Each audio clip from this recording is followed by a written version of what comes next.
our session, our page request. Court not come to order. Good morning. Good morning.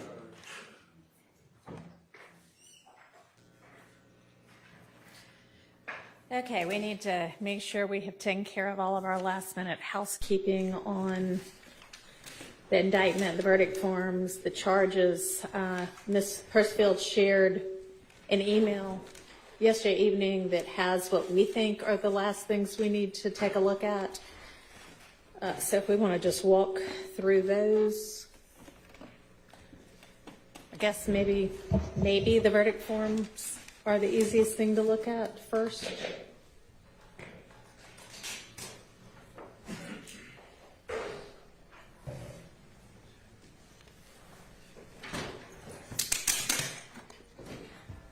And y'all just let me know if those look okay. You're looking at the email that says final doc? Yes, final docs, charges, etc. from about 6 yesterday evening. And it attaches each verdict form, the redacted indictment, which we definitely need to still address some things on, and then the jury charges may change based on what we do with the indictment. So let's just look at the verdict forms first. And hopefully those are actually in final form. This is minor, Your Honor, but do we need an entire page for the Well, overt acts, or is that just a Here's good way the to break thing it? is I thought about doing some lines, but then I didn't want y'all saying, well, if you put 10 lines, that implies that they should find lots of acts. So I thought if we have a blank page, it is literally a blank slate, and they can put nothing, 173, it'll be up to them. So that was my thinking. Well, I certainly prefer that to the lines, so, Okay. but it's All very right. difficult to please us. All right, then that's why it's there. Well, Your Honor, as you know, the state would prefer the lines, but given that you've made it clear, you sort of made your mind up on this issue, I think that this is the most appropriate middle ground. The way it was before implied that there would be very few or any. And this is, as you said, it's a blank space. Okay. All right. So any other items? All right. And I don't know if it's the same thing Mr. Sharp saying. On Mr. Stillwell's verdict form. Yep. For count 49 and count 52, just for consistency, I would put the not guilty first and then the guilty. I agree. Don't know how that one happened. Ms. Persfield, can you switch those around? Thank you for that catch. Your Honor, I'm going to object on count 2 and count 49. Yes. I don't think we should be putting the victims' names. Why? Look, I mean, if you're going to object, you need to give me a reason. because, I think it's clear what the 2 counts are. If we put a date on it, I wouldn't necessarily have a problem with it. I mean, I think it's clear that my client's charged with 2 murders. I don't think it's necessary to put the victims' names next to each count. All right. Well, I appreciate that objection. I overrule it. All right. Anything else on Mr. Stillwell's verdict form?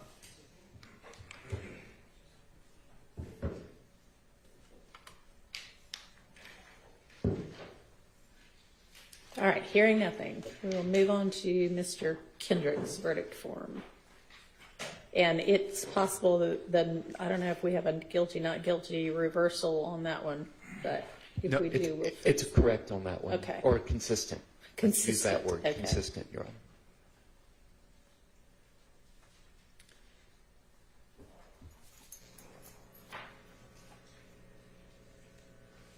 All right, anybody have any issues then on that verdict form? I guess maybe you could I don't know why it's not showing up on mine. I don't have lines under this blank day of blank, but it looks like you do on yours, Ms. Persfield, so as long as they're there. Okay, all right, so looks like at least the verdict forms are in their final form.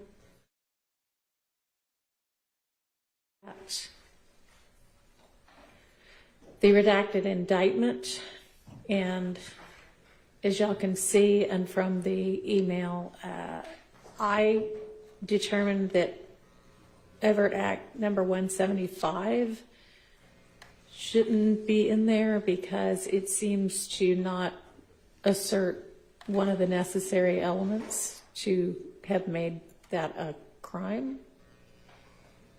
Yes, Your Honor. I understand the thinking behind it, but I don't think that's consistent with Georgia law. I think we've already established and the court has recognized an overt act doesn't have to be a crime, and therefore we would not have to have all the elements present.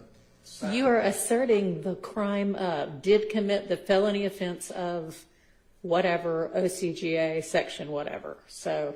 That was the first part of my argument. The second second part is this.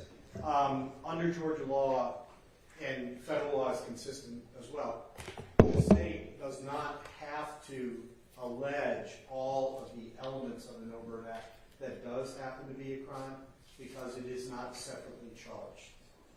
The pleading rules are not the same. You can't generally demur to an overt act. And so it's, while it might not be adequate as a freestanding charge, as an overt act telling the jury what we are saying was done, that would still be sufficient. They don't have to decide it's a crime. They just have to decide it's an act in furtherance of the conspiracy because they're not separately convicted of this. I don't agree. If you have law that is on point, show it to me. But if you are asserting he committed the felony offense of possession of a firearm by a convicted felon, previously convicted of a felony involving the use or possession of a firearm, and you cite 1611-133, one of the essential elements of that is that he's possessing it while he's committing a crime. And y'all don't assert that. I understand, Your Honor. As far as it not needing to be a crime, Yates versus United States, 354 U.S. 298. That says if you assert it as a crime inside a statute, it still doesn't have to be a crime? I know an overt act doesn't have to be a crime. Are you saying that Yates is going to tell me that if you assert he committed X crime, you don't have to actually be asserting a crime, even though you're saying pursuant to XYZ statute? So I'm citing Yates for the initial principle. That I understand. Okay. I'm not representing to the court that Yates says all of the additional things you said. I don't have a cite off the top of my head, so I'll simply have to represent this to the court. But I will tell you that it is well-established federal case law, for example, that if a defendant is charged, let's say count one is conspiracy, and there is an alleged overt act, that overt act is also alleged as count two, and independently. Right. The defendant can be acquitted of count two because the jury finds an element of that separate charge was not found, but it still functions as an overt act in furtherance of the conspiracy, especially when, like the ones we're talking about here, there's more than one actor involved. There's not here for 175. There's only Mr. Nichols. Okay. All right. I still don't. All right. Again, if you find some law that is on point, you let me know. All right. By that reasoning, If you find some law, we'll deal with it further. Otherwise, let's move I on. agree. I'm with the court. Okay. But I'm wondering if that should also not apply to 174, 189, and 190. So on those, I would like to know, let's see.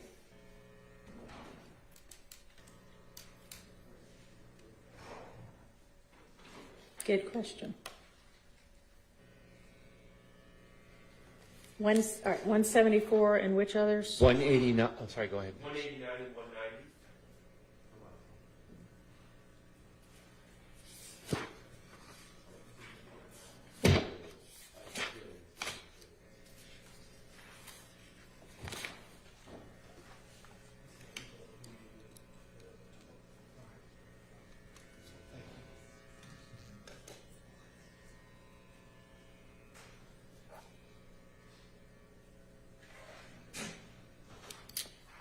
think those present the same situation.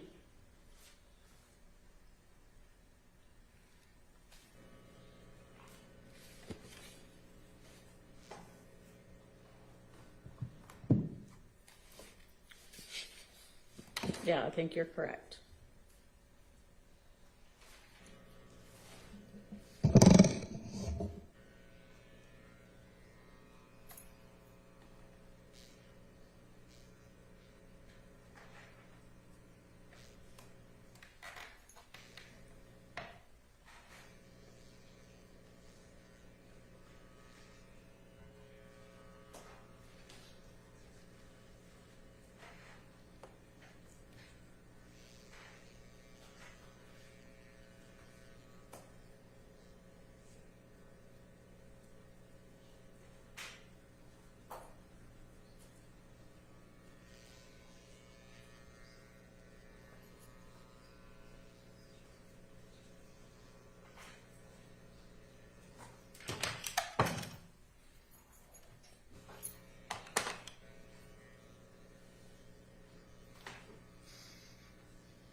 So looking at, like, for instance, on Mr. Stillwell's March 17th possession of a firearm allegation, it's also a substantive count 64, and it's saying that he did that on March 17th, and we know from the evidence that what everybody is talking about is the gun that was, I don't know if it was thrown out of the car, but the gun that was discarded during the chase.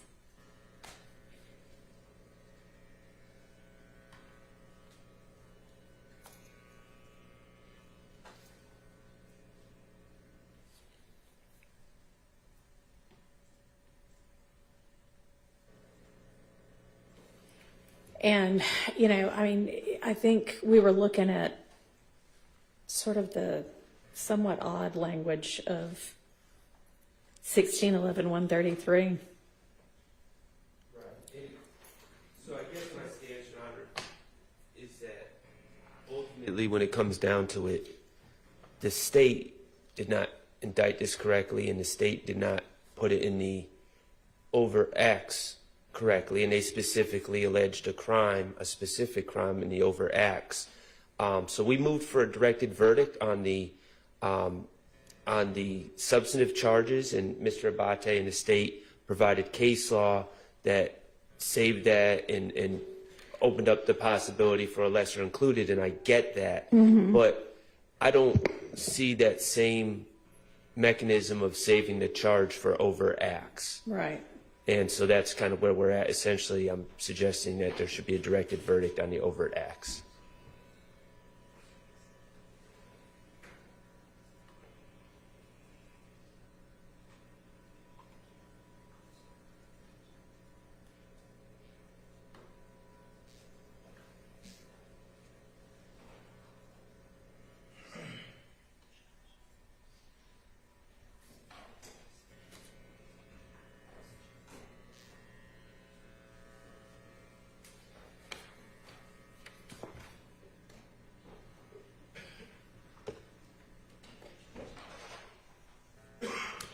Yeah, I mean, I think those overt acts need to be removed. 174, 175, 189, and 190.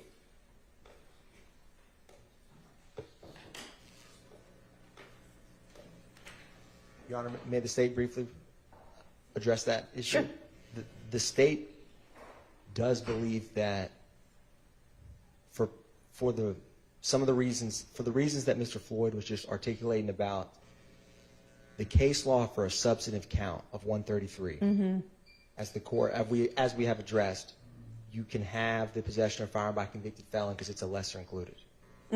Legally speaking, the argument for, an overt act language, which does not have to have as much specificity as a count that the jury is deliberating on. The first language in 190, for example, is possession of firearm by a convicted felon. It obviously has the superfluous language because it's not completed of the underlying felony, but that same logic for a count, which has to be more perfected than overt acts do, because overt acts do not have to be crimes. I understand they don't have to be crimes, Yes, but Your they've been alleged to be crimes with specific statute numbers. And yet y'all haven't included what would be essential to make them a crime. So are you arguing that the overt acts should be lesser included also, or what are you saying? What's your argument? Your Honor, my argument is that if the jury is tasked to decide if on March 17, 2022, when Shannon Stillwell possessed the firearm by a convicted felon in furtherance, Previously convicted of a felony involving use or possession of a firearm. Yes, Your Honor. That in the state's mind, the lesser included argument on a substantive count is a harder standard to meet than an overt act. There's no such thing as like a directed verdict on an overt act as there is with substantive counts. And so the state believes that same legal principle of why a lesser included of possession of firearm by a convicted felon can be included on a substantive count is even stronger on an overt act.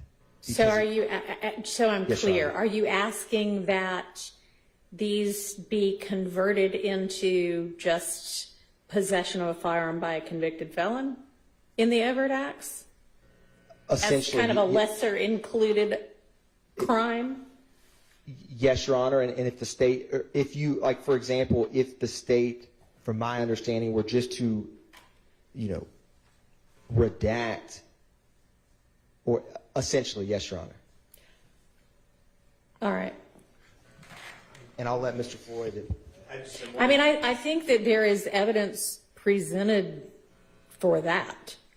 And I hope y'all understand what my thinking is on because 133 requires that it be asserted that they did this while they were attempting or committing a series of crimes listed or types of crimes listed in the statute, and that is in nowhere listed in your overt act. That seems to be problematic. But simple, if you will, possession of a firearm by a convicted felon, you don't have to be possessing it while committing a crime, you just have to be possessing it. And that has been asserted in each of these overt acts.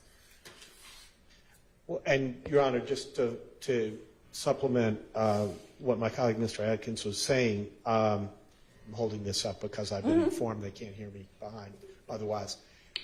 The point, this does different work as an overt act than it would as a separate substantive charge.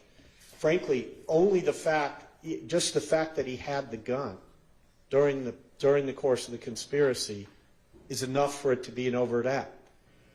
He is in possession of a weapon. I know, The y'all rest of the didn't details. allege it that way. Well, that may be so, but it still does the work under it. I mean, it wouldn't. They cannot return. I find overt act 190.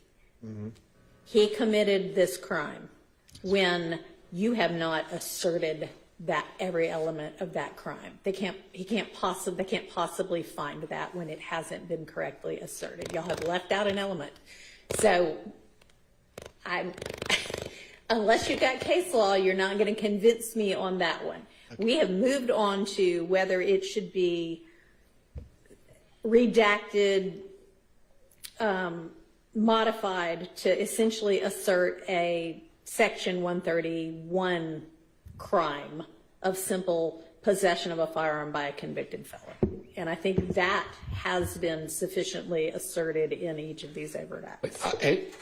Excuse me, and the Yes. state may be able to find a case, but I haven't, I mean, and you may be aware of a case, Your Honor, and in my limited time, I haven't found one, but I don't believe that there's a case that permits the court to go back I and do not fix. have any idea whether there is. Yeah, I do not believe that you can go back now and fix the error that they have made, or whatever, fix what they have done at this point in time by modifying the allegation Yeah. of this overt act. At this point, I just don't think you can do that. I think I the don't only know. option is to redact it, Your Honor, and it would be, I think it would be error to go ahead and change that. I don't know. So Because that's what we have been, I'm sure we'll have some time between now and when we actually send it out for somebody to do some research on that. So we'll put a pin in overt acts 174, 175, 189, and 190. They're absolutely not going to be included as a 133 offense. Y'all can let me know if there is case law out there that answers our question on the floor right now of whether they could be converted into a 131 offense, since it at least asserts that, but I don't know whether we can change it like that. So we'll come back to that. Just so it's clear, do you want specific law, subject and apart from what was provided last week, that would allow? Yeah, because we need it specific to, can an overt act, in the midst of a trial after the evidence has been closed, be modified to assert what would be a lesser included crime that is fully alleged in that overt act. All right. So our next issue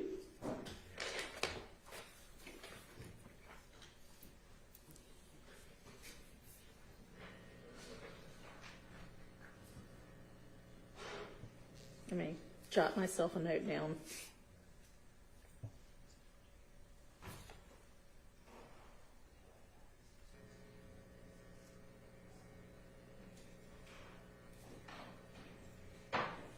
All right, the overt acts that include Mr. Kendrick and others that I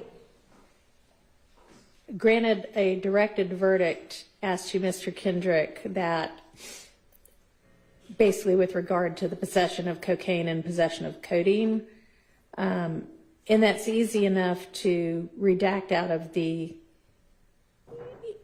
substantive count of the indictment itself, although we need to actually look at, if y'all can open up the, what count is that, Ms. Percefield? I'm sorry, the count. We'll do the substantive count first. I think it's highlighted. Okay. If y'all will look at count 57, the issue, I would just strike possession of codeine with intent to distribute and possession of cocaine out of the indictment. I know that it doesn't really matter with regard to Arnold and Williams. They're on this indictment, but they're not deliberating about them. So it really doesn't matter, I don't think, whether something that those people could be charged with is included or not, because all that the jury is deciding is Mr. Kendrick. So is everybody okay with us just redacting out possession of codeine with intent to distribute and possession of cocaine on the substantive count? I'm okay with that, Your Honor. Yes, Your Honor. Okay, all right. Now, the somewhat more complicated issue is when we go back to the overt acts, because that same thing is essentially included as an overt act as well, and those start around overt act 183. And on that, if I may just briefly speak to that, Your Honor. I mean, we have a similar situation, I guess, that we're fighting with those others, and that the question is, do you redact the entire count, right? And I think not, because with an overt act, it doesn't have to be that Mr. Kendrick was the one that the jury determines whether or not committed. The other people, they could think, well, Mr. Williams possessed that codeine, so. But here's the problem with that. Let's say they come back in the jury verdict form and they list 183 as one of the overt acts that they find, right? We don't know if they found that, Right. because they found that Mr. Kendrick. Agreed. So here's a possibility. All right. So I'm going to throw this out here, and y'all can let me know what you think. If we have a 183 that alleges that the three people that are included, Arnold, Kendrick, and Williams, possessed marijuana with intent to distribute and a firearm during the commission of a felony, because those are still live with regard to Mr. Kendrick, and then maybe a 183A that says, you know, or posits that Arnold and Williams possessed the codeine and the cocaine. And then we know, okay, it's 183. They think they all, or somebody at least, possessed those two things. Or we think maybe Mr. Williams or maybe Mr. Arnold possessed the codeine or the cocaine. But we know it can't have been Mr. Kendrick, because I've already determined that. So just want to make sure I understand the court's suggestion. There'd be essentially I'm going to do a slightly different numbering system. There'd be a 183A, which has all three individuals listed, but you would remove the codeine and the cocaine. And then there would be a 183B, which would just be Arnold and Williams with the Codeine and the cocaine. Yes, that's what I'm proposing. My only question with that is, are we facing the same situation, or a question of, can we then go and modify? I guess we can modify these overt acts. I don't know if we can modify. Like that's an easier question, because it's based on me having directed a verdict that Mr. Kendrick can't have done those two things, so it inures to his benefit. I'm willing to go with your suggestion, as long as it's not taken by the court or anyone else, that I'm conceding that the ability to modify this overt act for A and B due to a directed verdict is a concession that you can modify those other overt acts that we referred to earlier. Understood. And if we find out that you in no way can modify, then I guess our solution would be to just strike those two things entirely. But I don't think that is actually fair to the state, when it could be that, you know, they asserted that all three of them did that, and it could be that the jury thinks one of them did that. Yeah, and I'm not, while I probably should, I'm not disagreeing with the court on what you're saying with respect to that. The real key is going to be if we can find any law and what that law says. Sure. That'll be determinative Right. of some of those issues. You say I probably should, but you shouldn't if you, I appreciate that you take your duty of candor seriously. I really do. Thank you. Yes, sir. Your Honor, with regard to Act 183, Yeah. if the jury unanimously finds that this overt act was in furtherance of the conspiracy, Yeah. I believe with the instructions the court will be giving, when you have multiple parties, you know, and could mean, you know, and can be or in pleadings. Yeah. And so if the jury finds that this, which includes Mr. Arnold, Mr. Williams, and Mr. Kendrick, if they find it's an act in furtherance of the conspiracy, it would be attributable against Kendrick and Stillwell. So I believe the state's current belief is that the way it is worded is safe with the instructions the court will be given about possession, constructive, actual, how you read and in indictments or pleadings, so that the jury, who's presumed to follow the court's instructions, will use those legal principles, and if they do find this overt act is in furtherance, it will be following that law. Here's the Yes, challenge with that, and just kind of think through this hypothetical with me. We have got overt act 183 that says Arnold, Kendrick, and Williams. Let's assume that the only overt act the jury comes back with is 183. And all we know is they found 183. But how do we know then that they didn't say, you know what, I think Mr. Kendrick possessed codeine with intent to distribute. That is all I think, and that is why I'm finding this count. When I have already directed a verdict against the state and on the side of Mr. Kendrick with regard to that, that seems problematic. And then the whole case gets reversed, assuming that that's what happens. Understood, And John. I doubt if that's going to come to fruition, but legally speaking, that's my worry with leaving it the way it is. Understood, John. I'm thinking through it with the court right now. Okay. So if we could come back to this. All right. Thank you, Your Honor. I guess what doesn't make sense is we didn't have to charge the separate offenses. We could have just put those offenses like we did in the overt act, and your directed verdict on those obviously would have had no. That's true. Because there's no directed verdict. That's true, but I'm worried about an inconsistent verdict, which is not allowed. Well, inconsistent verdicts in Georgia are allowed. Georgia doesn't have inconsistent verdicts anymore. They don't go. Well, what is it that we phrase it? It's not inconsistent. What is it called? Repugnant. And I don't know, this would qualify as that, but it's factually, I don't know the answer. Your Honor, I just know the question. I think we'll have time to return to this. Okay. I'd like to bring you,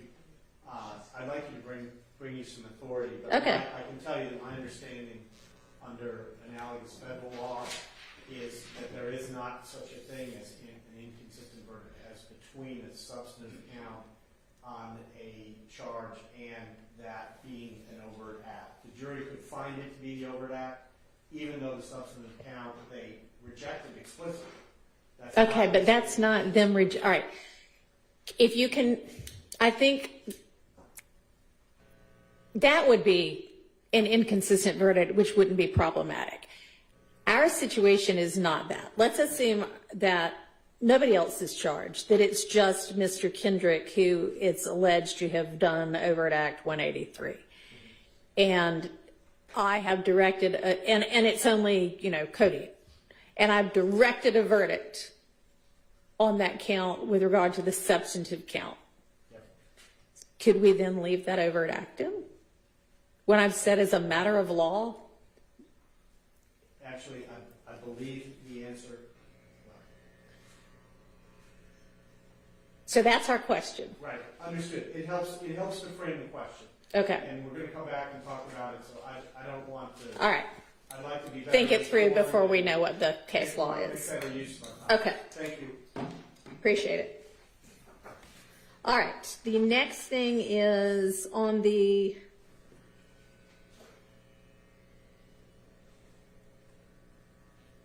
overt acts that allege possession of a firearm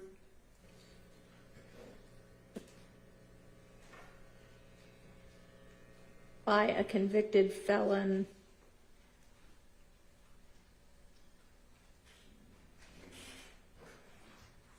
that aren't also substantive counts. We were adding definitions of, like, if, I don't know, Mr. Arnold was alleged to have committed an overt act of possession of a firearm by a convicted felon while he was convicted of, I don't know, dealing in some kind of drugs. And we would need to have defined what is that underlying crime in our overt acts definitions. But that would only be true, I think, if we then had, well, let's not have it be Mr. Arnold. I'm talking about Mr. Kendrick and Mr. Stillwell. They've been alleged to have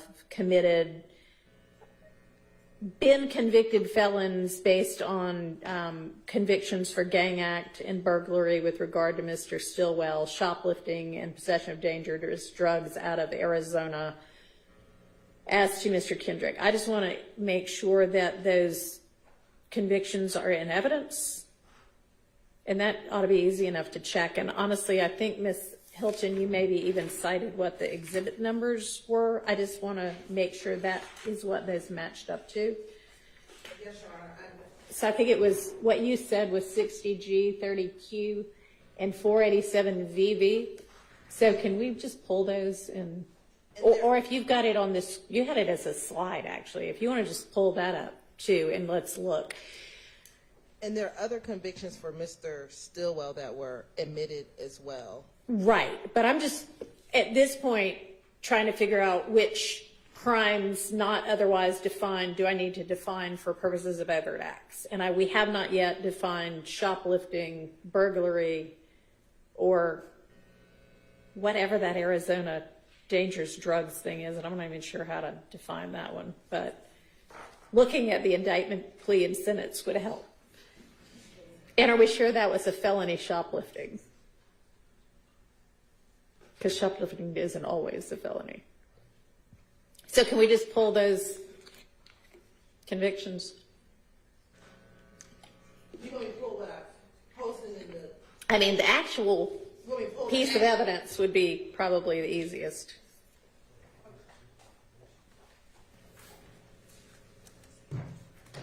Thanks.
I waited.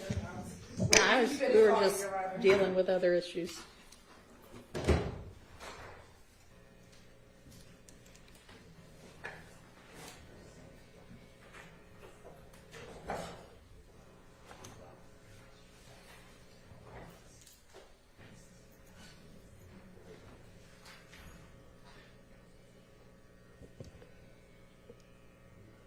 And Your Honor, unless I missed it, I don't believe the Arizona conviction came into evidence.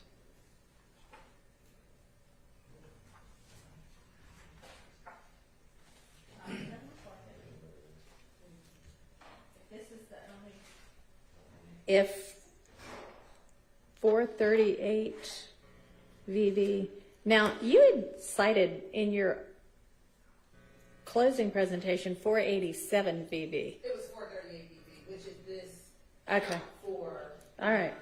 So it doesn't look like the Arizona conviction came in. So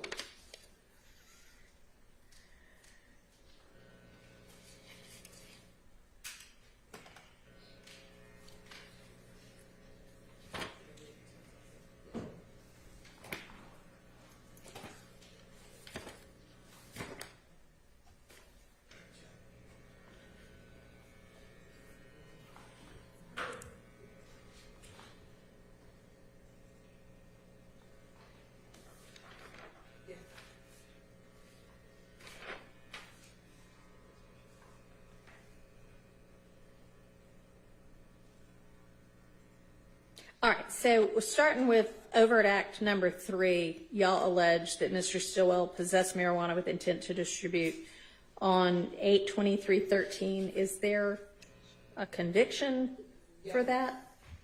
And which one is that? That is going to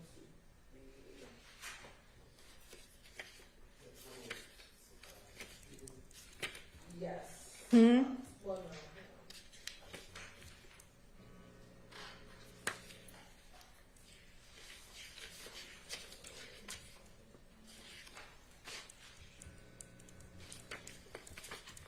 It's neither of these. I'm looking at the other one here. Aren't there 3 for Mr. Stillwell? Yes, Your Honor. All right, you handed me 2. I handed you the 2 that we discussed. Okay, can you hand me all of the convictions for each of them that are in evidence? I just assumed that you'd cited all of them in your closing, but that's okay. It's probably this one. No, this is a 10SC. It can't be that one. It can't be that one either. All right, I think it's still somewhere in one of those bins, if it is in evidence.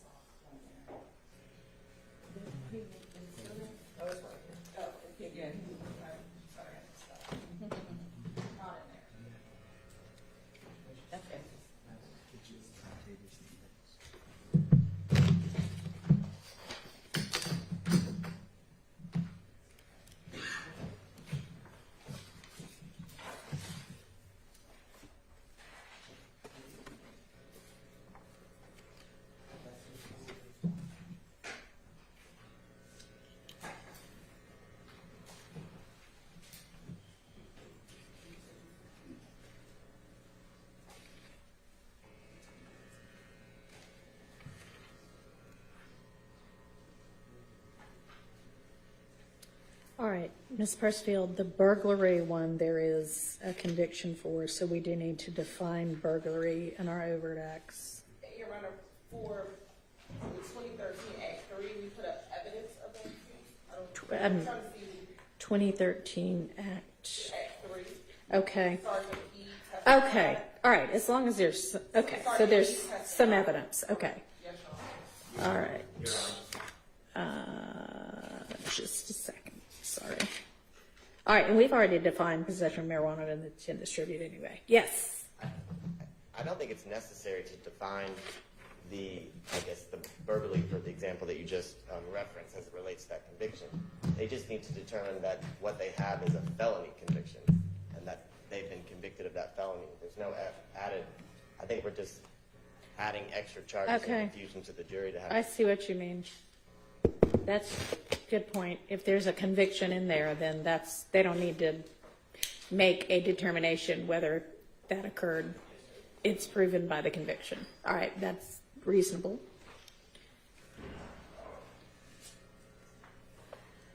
All right, so then 55.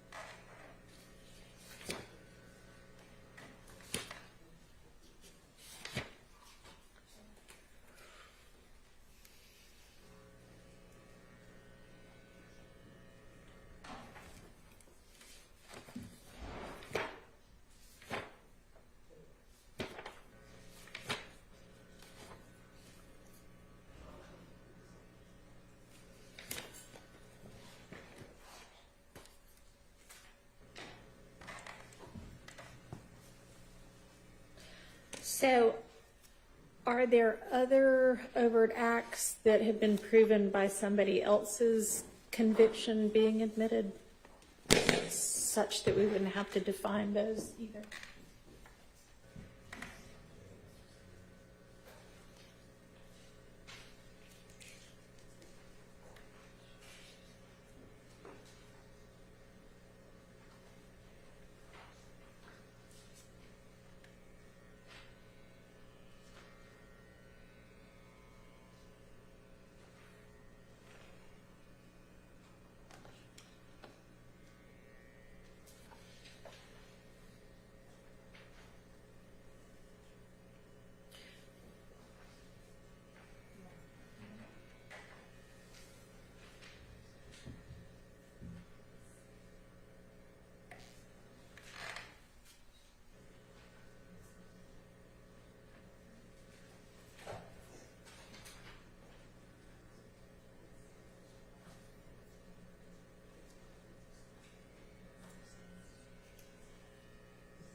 All right, y'all, overt act 58 alleges possession of a firearm by a convicted felon by Mr. Kendrick by possessing a firearm having been convicted of that Arizona felony. Is that conviction of possession of a firearm in evidence? No.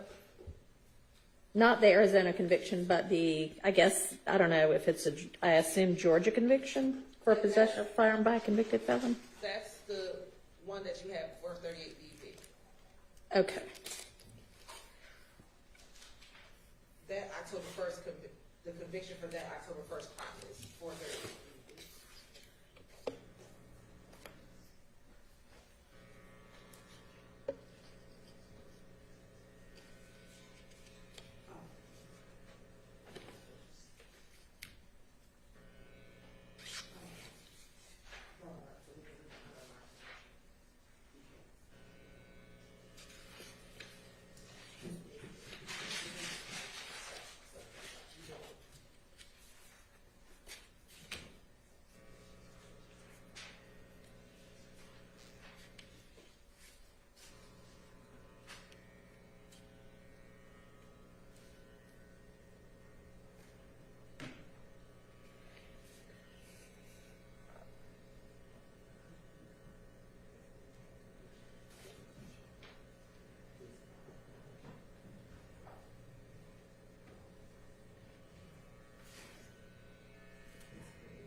you can put it back where it goes. And then have y'all come up with any other overt acts where we won't need to define a crime because it's established by some alleged co-conspirator's conviction that's in evidence? Your Honor, we are looking. Your Honor, we're looking at that now, and I think the court just addressed this, but just with the Arizona conviction, Yeah, we don't need that one. We just need that one's satisfied. thank you, Your Honor. Thanks.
$53.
Sorry, overt act 34 is Walter Murphy, possession of firearm.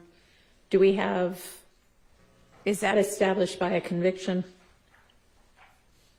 Or am I going to need to define robbery?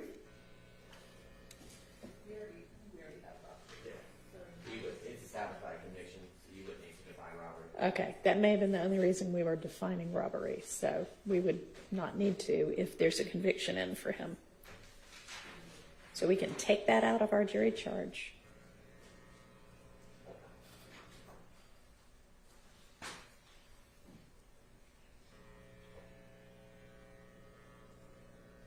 I'm glad you pointed that out, Mr. Abadi. That'll make it somewhat easier. Mr. Sharp was instrumental. Mm-hmm.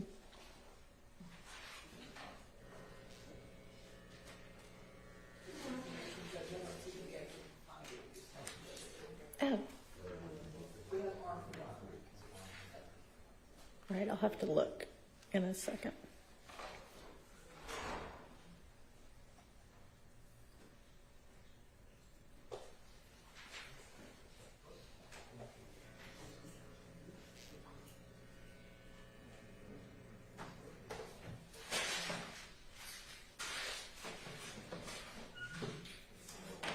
Okay, it doesn't look like there are any other overt acts because I just did a global search in the indictment for the term convicted felon, and that looks like those were all of them that didn't otherwise have some definition anyway.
some way, because it was, some other drug possession.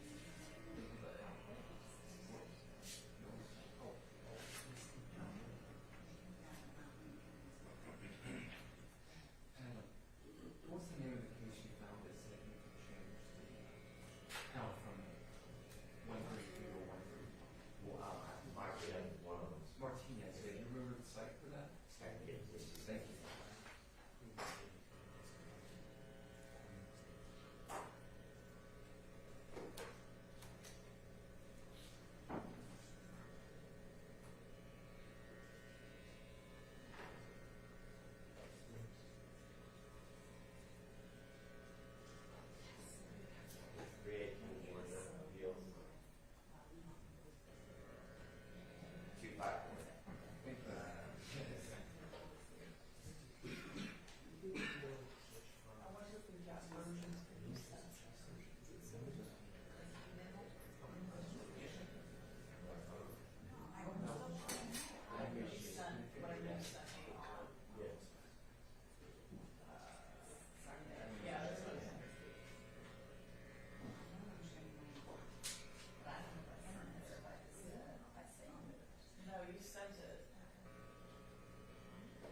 All right, y'all continue to research. I need to go up to my chambers and see if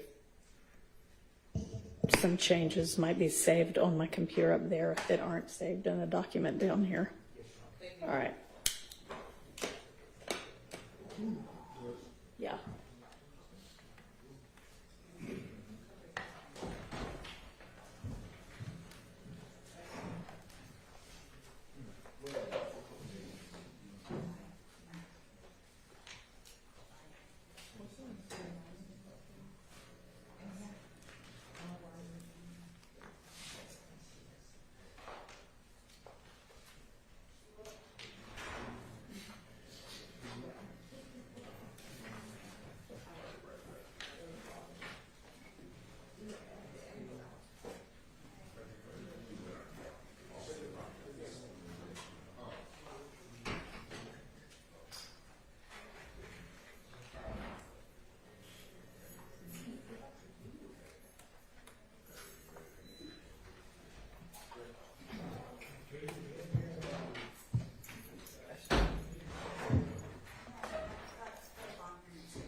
In November and December, I'm the bond hearing.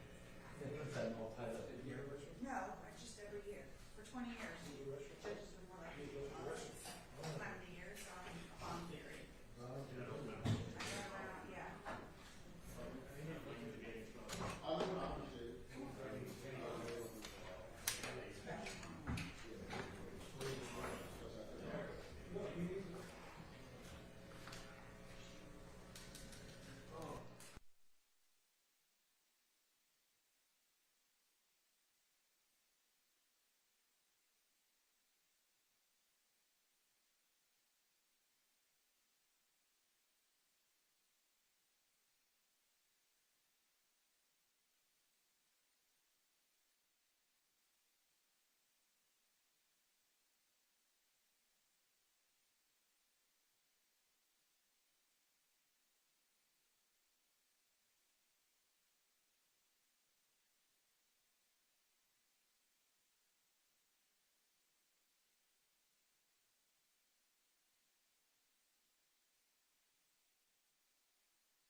Okay.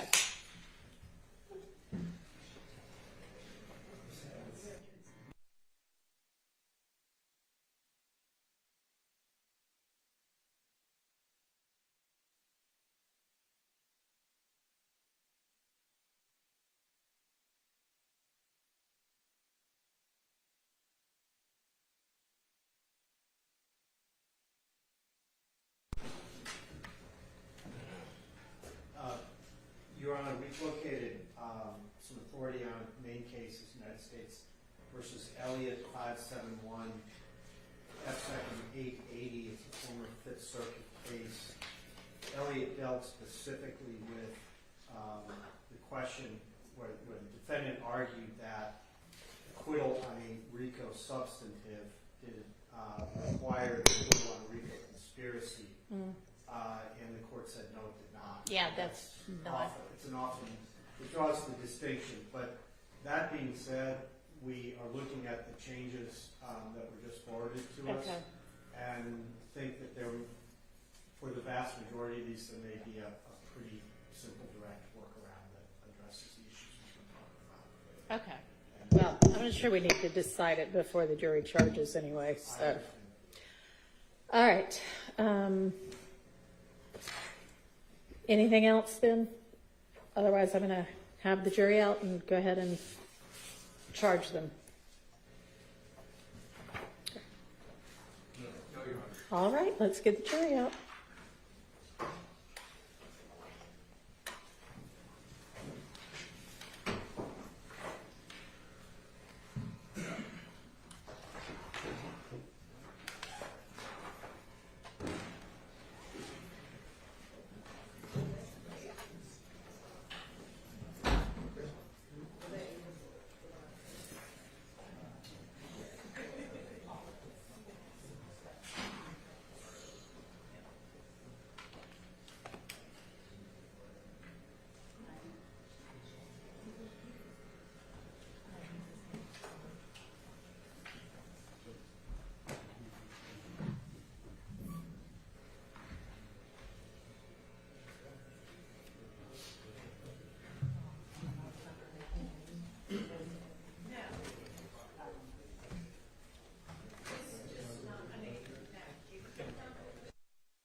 violation of the Georgia Controlled Substances Act, 61, possession of a firearm during the commission of a felony, and 63, possession of a firearm by a convicted felon previously convicted of a felony involving the use or possession of a firearm. Mr. Stillwell has been indicted for counts 1, conspiracy to violate the Racketeer Influenced and Corrupt Organizations Act, 2 and 49 are counts of murder, 50, participation in criminal street gang activity pursuant to subsection 1 of that statute, 51, participation in criminal street gang activity pursuant to subsection B of that statute, 2 counts of possession of a firearm by a convicted felon previously convicted of a felony involving the use or possession of a firearm in counts, those are counts 52 and 64, and then count 54, which is possession of a firearm during the commission of a felony. You will have a copy of the indictment with the relevant charges with you during your deliberations. Each defendant has entered a plea of not guilty to this indictment. The indictment and the plea form the issue that you are to decide. Neither the indictment nor the plea of not guilty should be considered as evidence. The instructions that I give you will apply to each defendant individually. So when I say the defendant or a defendant, the instruction applies equally and separately to each defendant. Further, your determination of the issues set forth in the verdict forms must be made as to each count and as to each defendant individually. A defendant is presumed to be innocent until proven guilty. The defendant enters upon the trial of the case with a presumption of innocence in his favor. This presumption remains with the defendant until it is overcome by the state with evidence that is sufficient to convince you beyond a reasonable doubt that the defendant is guilty of the offense charged. No person shall be convicted of any crime unless and until each element of the crime is proven beyond a reasonable doubt. The burden of proof rests upon the state to prove every material allegation of the indictment and every essential element of the crime charged beyond a reasonable doubt. There is no burden of proof upon the defendant whatsoever, and the burden never shifts to the defendant to introduce evidence or to prove innocence. However, the state is not required to prove the guilt of the accused beyond all doubt or to a mathematical certainty.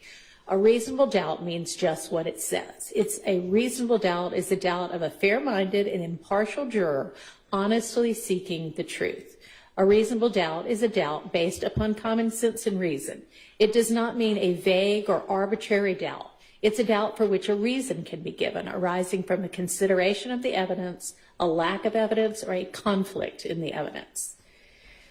After giving consideration to all of the facts and circumstances of this case, if your minds are wavering, unsettled, or unsatisfied, then that is a doubt of the law and you must acquit the defendant. But if that doubt does not exist in your minds as to the guilt of the accused, then you would be authorized to convict the defendant. If after considering the evidence you believe beyond a reasonable doubt that a defendant is guilty of an offense alleged in the indictment, you would be authorized to convict the defendant of that offense. If the state fails to prove the defendant's guilt of an offense beyond a reasonable doubt, it would be your duty to acquit the defendant of that offense. Facts and circumstances that merely place upon the defendant a grave suspicion of the crime charged or that merely raise a speculation or conjecture of the defendant's guilt are not sufficient to authorize a conviction of the defendant. Your oath requires that you will decide this case based upon the evidence. Evidence is the means by which any fact that is put in issue is established or disproved. Evidence includes the testimony of the witnesses, the exhibits admitted during the trial, and any stipulations of the attorneys, which are facts to which the attorneys have agreed. Evidence does not include the indictment, the plea of not guilty, opening or closing remarks of the attorneys, or questions asked by the attorneys. The parties have entered into stipulations about certain facts, and these 4 stipulations are marked as joint exhibits. Where parties stipulate facts, that is in the nature of evidence, you must take that fact or those facts as a given without the necessity of any further proof. You make all decisions based on the evidence in this case. Evidence may be either direct or circumstantial or both. In considering the evidence, you may use reasoning and common sense to make deductions and to reach conclusions. You should not be concerned about whether the evidence is direct or circumstantial. There's no legal difference in the weight that you may give to either direct or circumstantial evidence. Direct evidence is is that which can be seen or heard or otherwise directly sensed. It may be brought into court in the form of exhibits or the testimony of a person who asserts that he or she has actual knowledge of a fact by personally observing or otherwise witnessing that fact. It is evidence that points immediately to the issue in question. When direct evidence points by inference to an obvious, likely, or reasonable conclusion, even though that conclusion is not directly observed or otherwise sensed, that's said to be circumstantial evidence. Circumstantial evidence is the proof of facts or circumstances by direct evidence from which you may infer other related or connected facts that are reasonable and justified in light of your experience. It is evidence that tends to prove or disprove another fact by inference, that is, with consistency with such a fact or elimination of other facts, or that only tends to establish a conclusion in question by its consistency with such conclusion or its elimination of other conclusions. Sometimes circumstantial evidence may point to more than one conclusion. To authorize a conviction on circumstantial evidence alone, the proved facts must not only be consistent with the theory of guilt, but also exclude every other reasonable theory other than the guilt of the accused. The law does not require a higher or a greater degree of certainty on the part of you, the jury, to return a verdict based on circumstantial evidence than upon direct evidence. There's no rule that either circumstantial or direct evidence is stronger than the other if conflicting.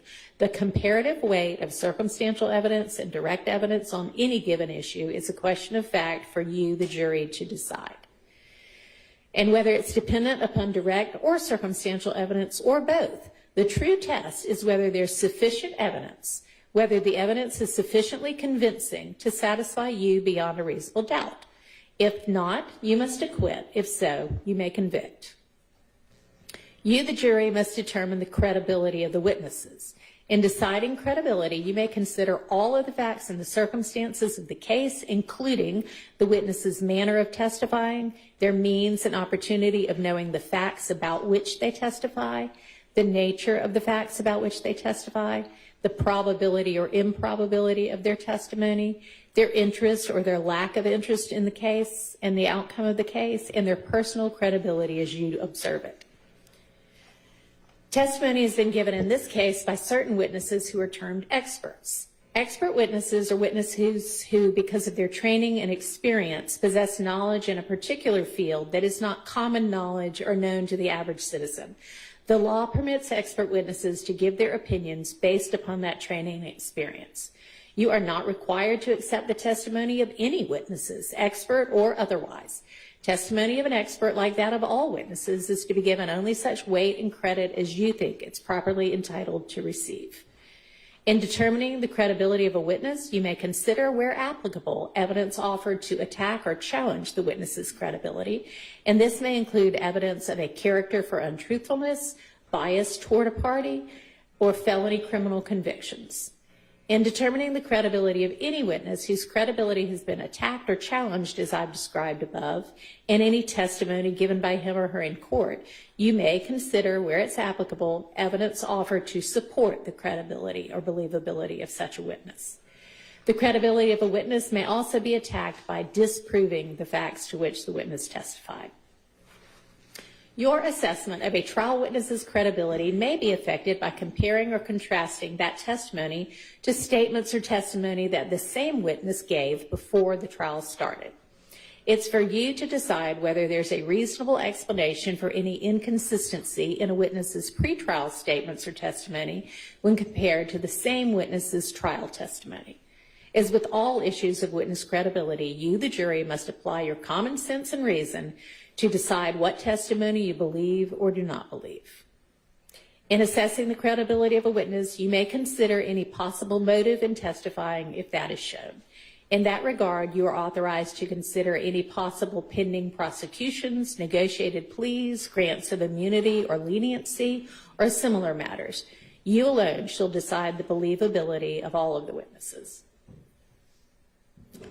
The testimony of a single witness, if believed, is generally sufficient to establish a fact. Generally, there is no legal requirement of corroboration of a witness, provided you find the evidence to be sufficient. An exception to this rule is made where the witness is an accomplice. The testimony of an accomplice on its own is not sufficient to warrant a conviction. An accomplice's testimony must be supported by other evidence of some type, and that evidence must be such as would lead to the inference of the guilt of the accused, independent of the testimony of the accomplice.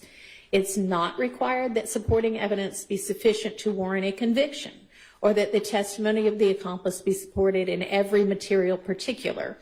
The supporting evidence must be more than that a crime was actually committed by someone. It must be sufficient to connect the accused with the criminal act, and must be more than sufficient to merely cast upon the accused a grave suspicion of guilt. Slight evidence from another source that connects the accused with the commission of the alleged crime and tends to show participation in it may be sufficient supporting evidence of the testimony of an accomplice. In order to convict, that evidence, when considered with all of the other evidence in the case, must be sufficient to satisfy you beyond a reasonable doubt that the accused is guilty. The testimony of one accomplice may be supported by the testimony of another accomplice. Whether or not the testimony of one accomplice does in fact support the testimony of another accomplice is a matter for you to decide. The sufficiency of supporting evidence of an accomplice is a matter solely for you to determine. Whether or not any witness in this case was an accomplice is also a question for you to determine from the evidence in this case. Any out-of-court statements made by one of the defendants on trial in this case after the alleged criminal act has ended may be considered only against the person who made the statement, and only if you find such statement was freely and voluntarily made. If you find that an out-of-court statement was made to the police freely and voluntarily by a defendant on trial in this case, then you are to consider the statement only against the particular defendant who made it. A defendant in a criminal case may take the stand and testify and be examined and cross-examined as any other witness. However, a defendant does not have to present any evidence nor testify. If a defendant chooses not to testify, you may not consider that in any way in making your decision. Sometimes evidence is admitted for a limited purpose or against some parties and not others, or for some counts and not others. I have previously instructed you as to how to consider particular evidence that was limited over the course of this trial. Such evidence may be considered by you only for the sole issue or purpose, or against only the party, or only for the counts for which that evidence was limited, and not for any other purpose or against any other defendant or for any other counts. You have received evidence of certain prior convictions of these defendants as well as certain other witnesses in this case. You may consider the conviction of Mr. Kendrick only against Mr. Kendrick and only as to count 1 and as to the required element of being a convicted felon in count 63. You may consider the convictions of Mr. Stillwell only against Mr. Stillwell and only as to count 1 and as to the required element of being a convicted felon in counts 52 and 64.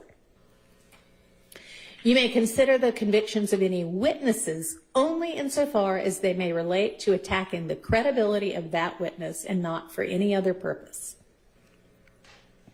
Identity is a question of fact for you to determine. Your determination of identity is dependent upon the credibility of the witness or witnesses offered for this purpose.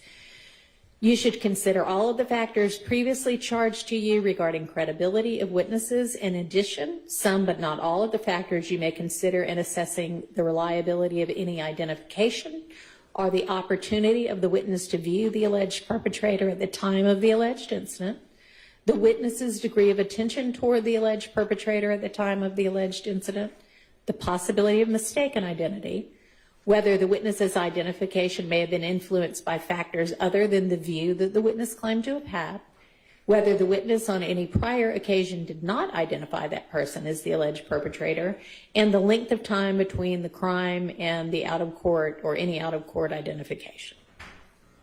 It's for you to say whether under the evidence in this case, the testimony of the witnesses and the facts and circumstances of the case sufficiently identify someone beyond a reasonable doubt as the alleged perpetrator or a party to an act. It is not necessary that the defendant show that another person committed the alleged act. The burden of proof never shifts to the defense. Defendants are charged with crimes against the laws of this state. A crime occurs when a law is violated by a defendant's intentional action. Intent is an essential element of any crime and must be proved by the state beyond a reasonable doubt.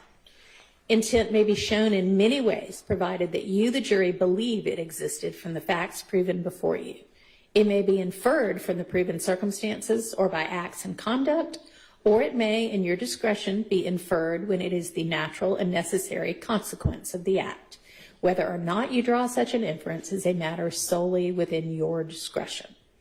Criminal intent does not mean an intention to violate the law or to violate a criminal statute, but it simply means the intention to commit the act that is prohibited by a statute. A defendant will not be presumed to have acted with criminal intent, but you may find such an intention or the absence of it upon a consideration of words, conduct, demeanor, motive, and other circumstances connected with the act for which the accused is being prosecuted. Every person is presumed to be of sound mind and discretion, but this presumption may be rebutted. Whether or not you make any inference or inferences such as that is a matter solely within your discretion as the jury. Every party to a crime may be charged with and convicted of commission of the crime. A person is a party to a crime only if that person directly commits the crime, intentionally helps in the commission of the crime, or intentionally advises, encourages, hires, counsels, or procures another to commit the crime. A party to a crime who did not directly commit the crime may be prosecuted for commission of the crime upon proof that the crime was committed and that the person was a party to it, even though the person alleged to have directly committed the crime has not been prosecuted or convicted, has been convicted of a different crime or degree of crime, is not amenable to justice, or has been acquitted.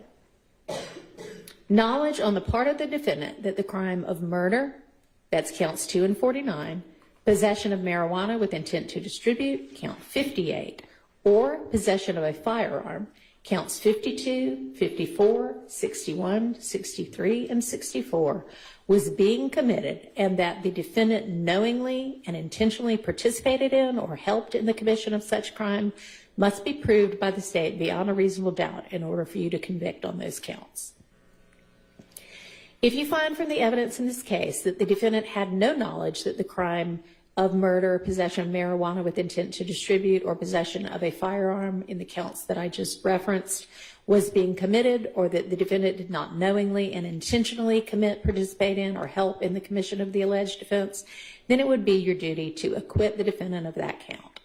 On the other hand, should you find beyond a reasonable doubt that the defendant had knowledge that the crime of murder, possession of marijuana with intent to distribute, or possession of a firearm in the counts I just mentioned was being committed, and that the defendant knowingly and intentionally participated or helped in the commission of it, then you would be authorized to convict the defendant of that count.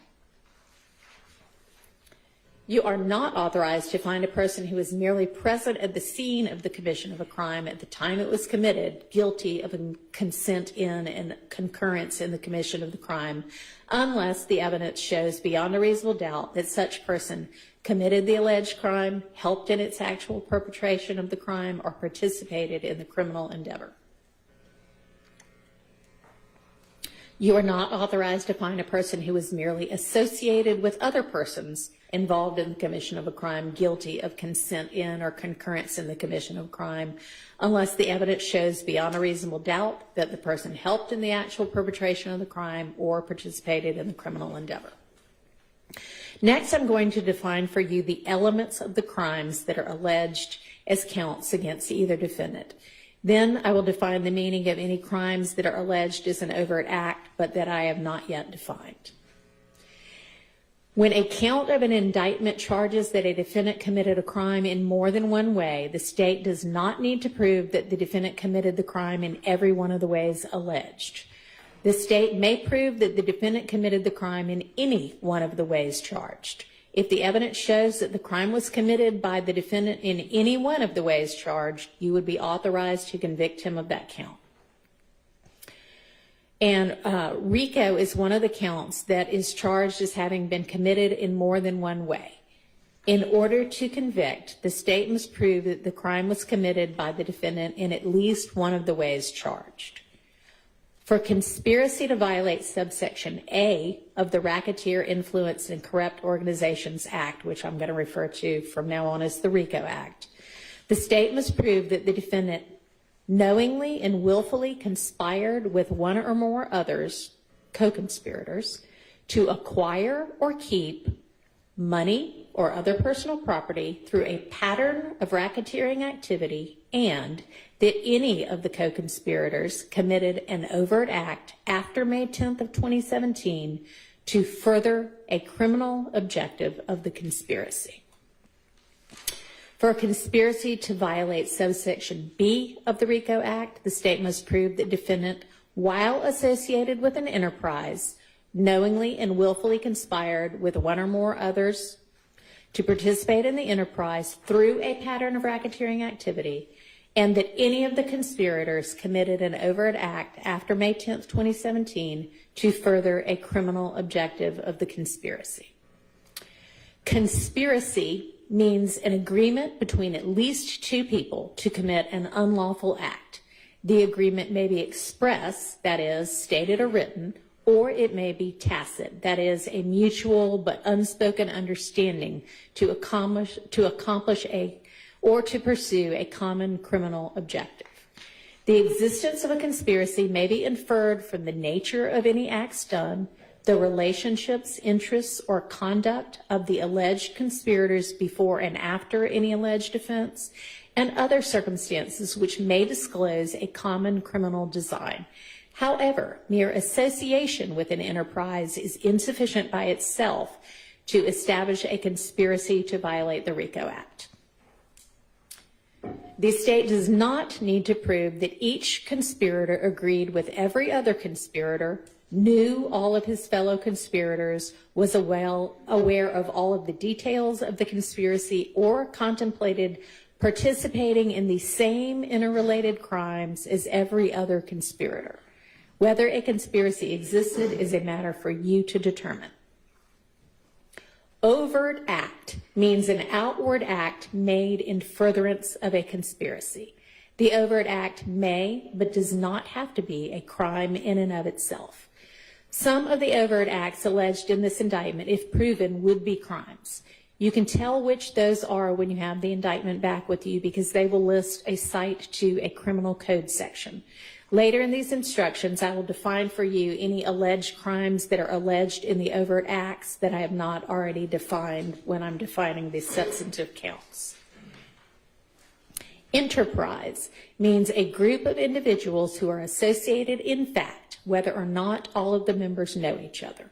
To be an enterprise under the RICO Act, the group must have a common purpose and ongoing nature sufficient to pursue its purpose or purposes, and at least a loose or informal relationship amongst those involved. The group does not need any form or structure beyond what is necessary to conduct a pattern of racketeering activity. The group may be associated together for both legal and illegal purposes. In determining whether an enterprise existed, you may consider any evidence of a pattern of racketeering activity. When people conspire together in an unlawful enterprise, any act done by any of the conspirators to further the unlawful enterprise is considered to be an act of all of the conspirators. However, each conspirator is responsible for the acts of other conspirators only to the extent that those acts are naturally or necessarily done to further the unlawful enterprise. If you find that the defendant did not knowingly and willfully join a conspiracy as described above, then you cannot contribute the statements or acts of another person to the defendant.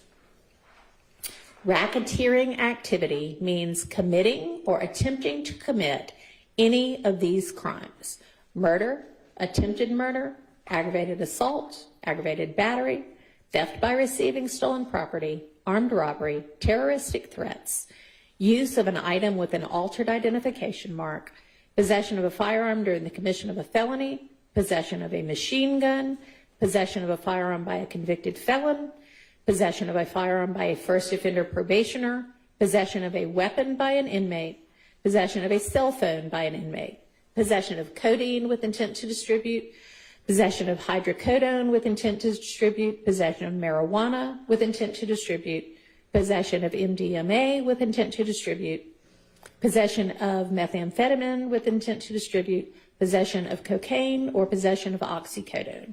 I will define these crimes for you shortly. Racketeering activity also means any act or threat that involves murder, robbery, theft by receiving stolen property, or dealing in narcotic or dangerous drugs. A pattern of racketeering activity means engaging in at least 2 acts of racketeering activity within 4 years of each other in furtherance of one or more interrelated incidents, schemes, or transactions. Interrelated here means acts that have the same or similar intents, results, accomplices, victims, or methods of commission, or that are otherwise interrelated by distinguishing characteristics and that are not isolated incidents.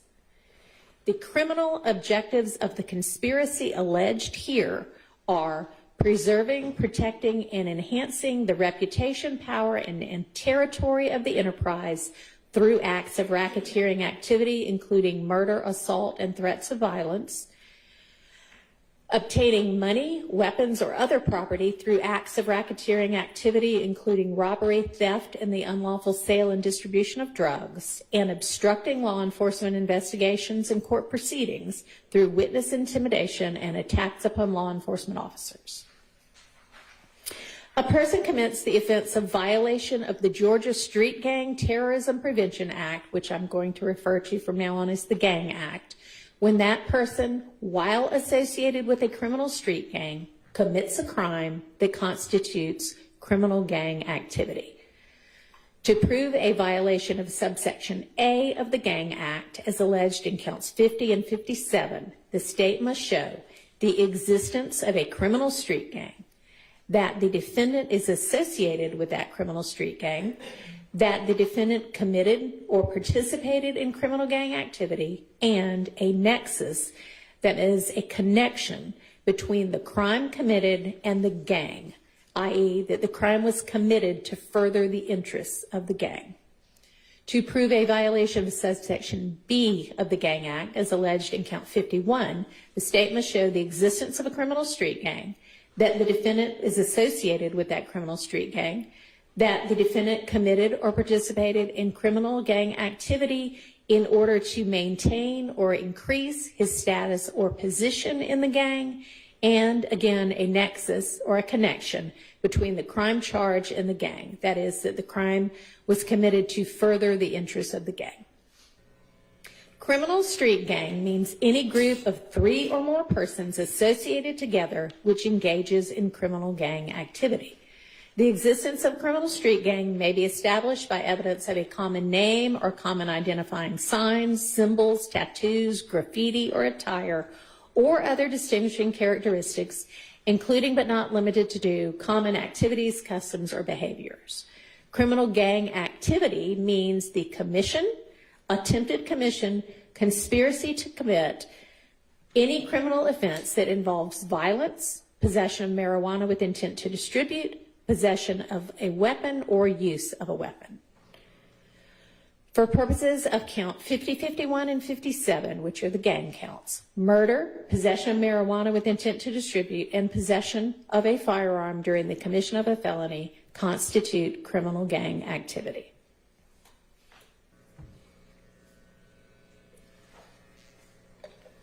For malice murder, the state must prove that a defendant caused the death of another person unlawfully and with malice aforethought. the killing must have been done with malice to be murder. Malice, as the term is used here, is not necessarily ill will or hatred. Rather, it is the unlawful intent to kill. You may find malice when the circumstances show that the defendant acted with the deliberate intention to unlawfully take the life of another person. You may also find malice where there does not appear to be significant provocation, and all of the circumstances of the killing show an abandoned and malignant heart. The state does not have to show premeditation to prove murder. If a killing is done with malice, it is murder, regardless of how briefly the malicious intent existed. No specific length of time is required for malice to arise in the defendant's mind. Malice may be formed in a moment, and instantly a fatal wound may be inflicted. If malice was in the defendant's mind at the time of the act or the killing and moved the defendant to do it, that is enough for the killing to be murder.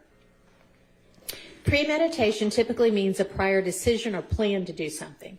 Premeditation is not an element of murder and does not need to be proved by the state for you to find malice aforethought. However, in determining whether malice existed at the time of the killing, you may consider any evidence of premeditation or lack of it. The state may, but does not have, to prove motive to prove murder. Any evidence of motive has been admitted for your use in determining the defendant's state of mind at the time of the killing. For possession of a firearm during the commission of a felony, the state must prove that a defendant had a firearm on his person or within arm's reach of his person while committing a felony, which is one of the following: a crime against or involving another person, or a crime involving possession of marijuana with intent to distribute. Murder and possession of marijuana with intent to distribute are felonies, and for purposes of this offense, a firearm includes any handgun.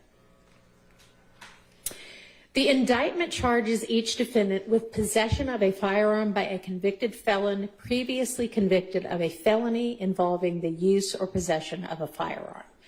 I am not going to charge you on that crime because the state concedes that the description of the crime in the relevant counts of the indictment left out an element of either the defendant having previously been convicted of a felony, or of the defendant having previously been convicted of a felony involving the use or of possession of a firearm.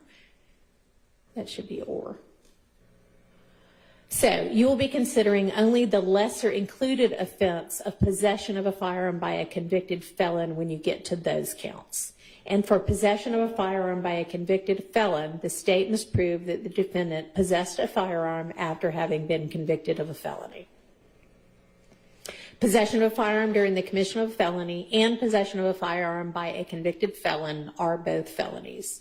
And again, for purposes of this offense as well, a firearm includes any handgun.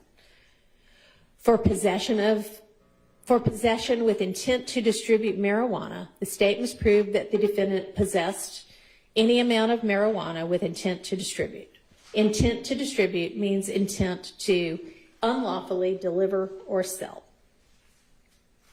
Marijuana means all parts of the plant of the genus cannabis, whether growing or not, the seeds, the resin extracted from any part of the plant, and every compound, manufacture, salt, derivative, mixture, or preparation of such plant, its seeds, or its resin.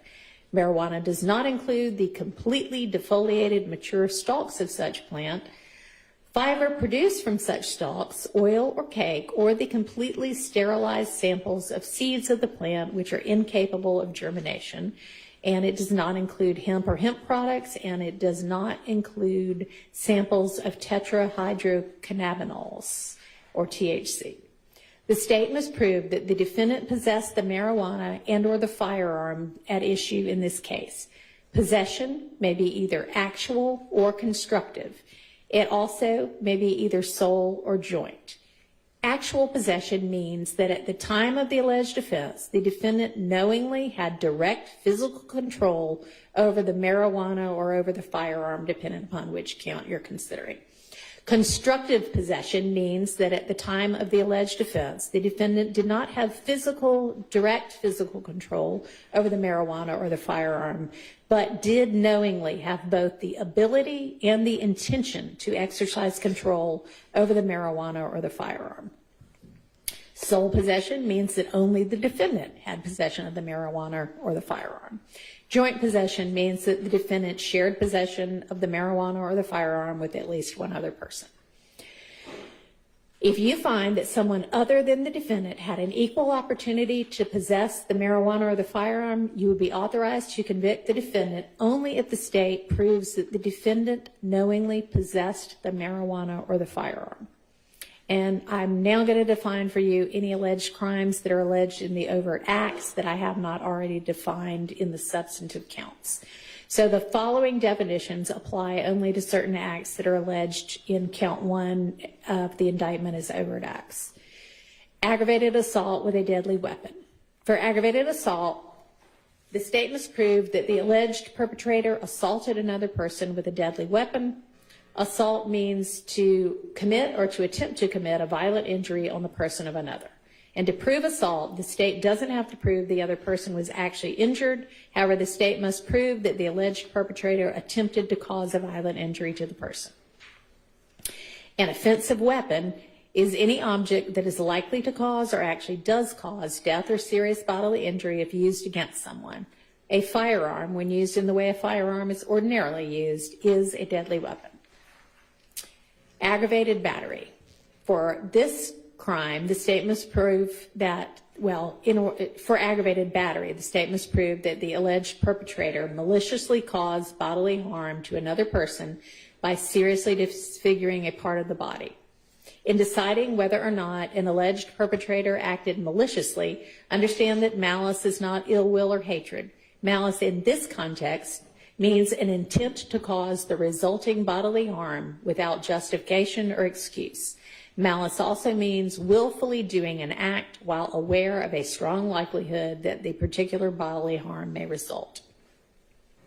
For armed robbery, the state must prove that the alleged perpetrator took another person's property from the immediate presence of the other person by using an offensive weapon and with the intent to commit theft. An offensive weapon is an object that's either likely to cause or actually does cause death or serious bodily injury if it's used against someone. Conspiracy to commit murder. A person commits conspiracy to commit murder when that person conspires with one or more others to commit the crime of murder. Murder has been previously defined. Criminal attempt. A person commits criminal attempt to commit a crime when, with the intent to commit that crime, the person performs any act that constitutes a substantial step towards the commission of the crime. Criminal gang activity has been previously defined. Criminal use, a person of an article with an altered identification mark. A person commits the offense of criminal use of an article with an altered identification mark when he possesses a firearm from which he knows that the manufacturer's serial number or any other distinguishing number or identification mark has been removed for the purpose of concealing or destroying the identity of that article.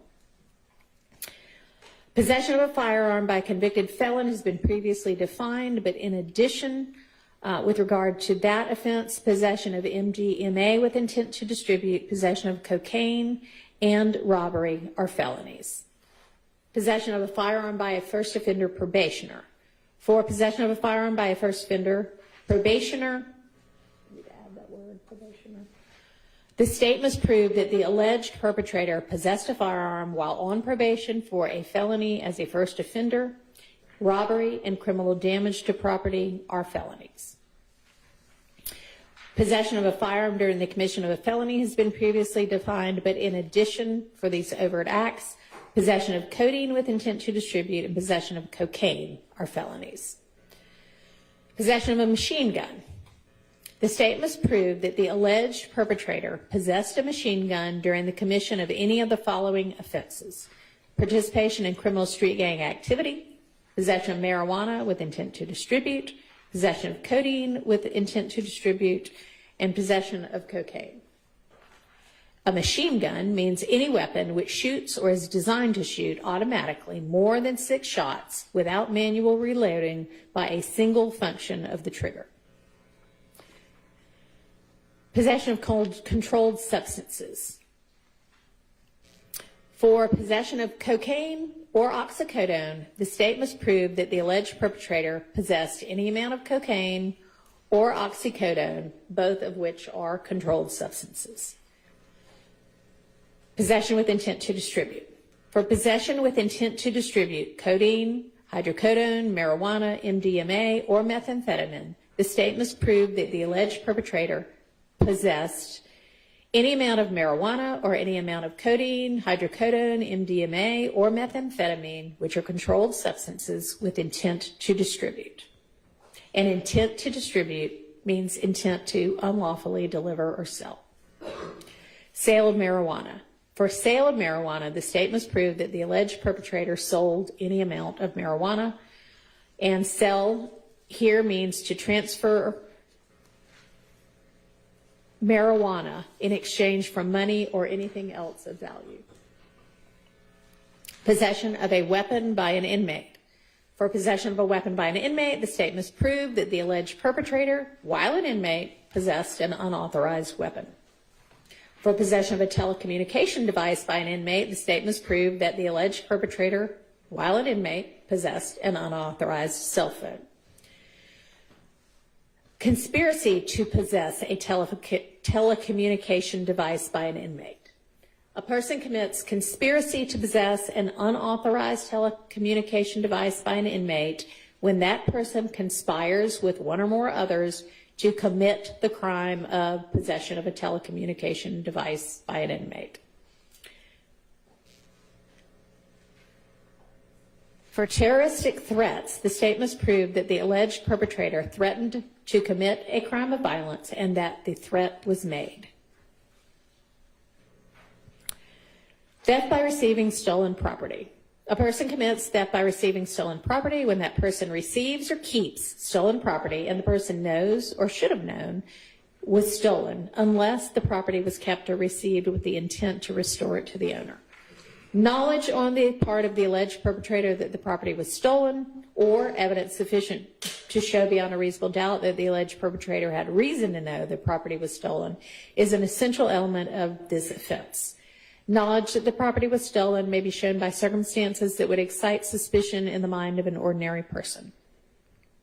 The burden is on the state to prove beyond a reasonable doubt that the alleged perpetrator had knowledge, or under all the circumstances should have had knowledge, that the property in question was stolen and was in the alleged perpetrator's possession. All right, that's it for the overt act crimes. All right, the law provides that criminal action shall be indicted and tried in the county in which the crime was committed. In a prosecution in any case in which it can't be determined that what county the crime was committed, venue is proper and may be proved in any county in which the evidence shows beyond a reasonable doubt it might have been committed. We don't have that here, do we? So essentially just the state must prove that the criminal actions alleged as counts in this case, that they have to be tried and indicted and tried in the county in which the crime was committed.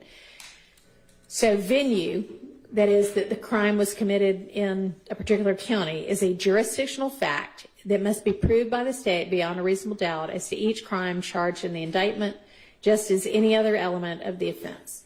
Venue may be proven by direct or circumstantial evidence, or both. To prove venue for the RICO count, the crime is considered to have been committed in any county in which an incident of racketeering occurred, or in which an interest or control of an enterprise or personal property was acquired or maintained. The defendants are each charged with certain offenses that are set forth in various counts of the indictment. Each count is a separate and distinct offense, and you must independently evaluate the evidence against each defendant and as to each offense.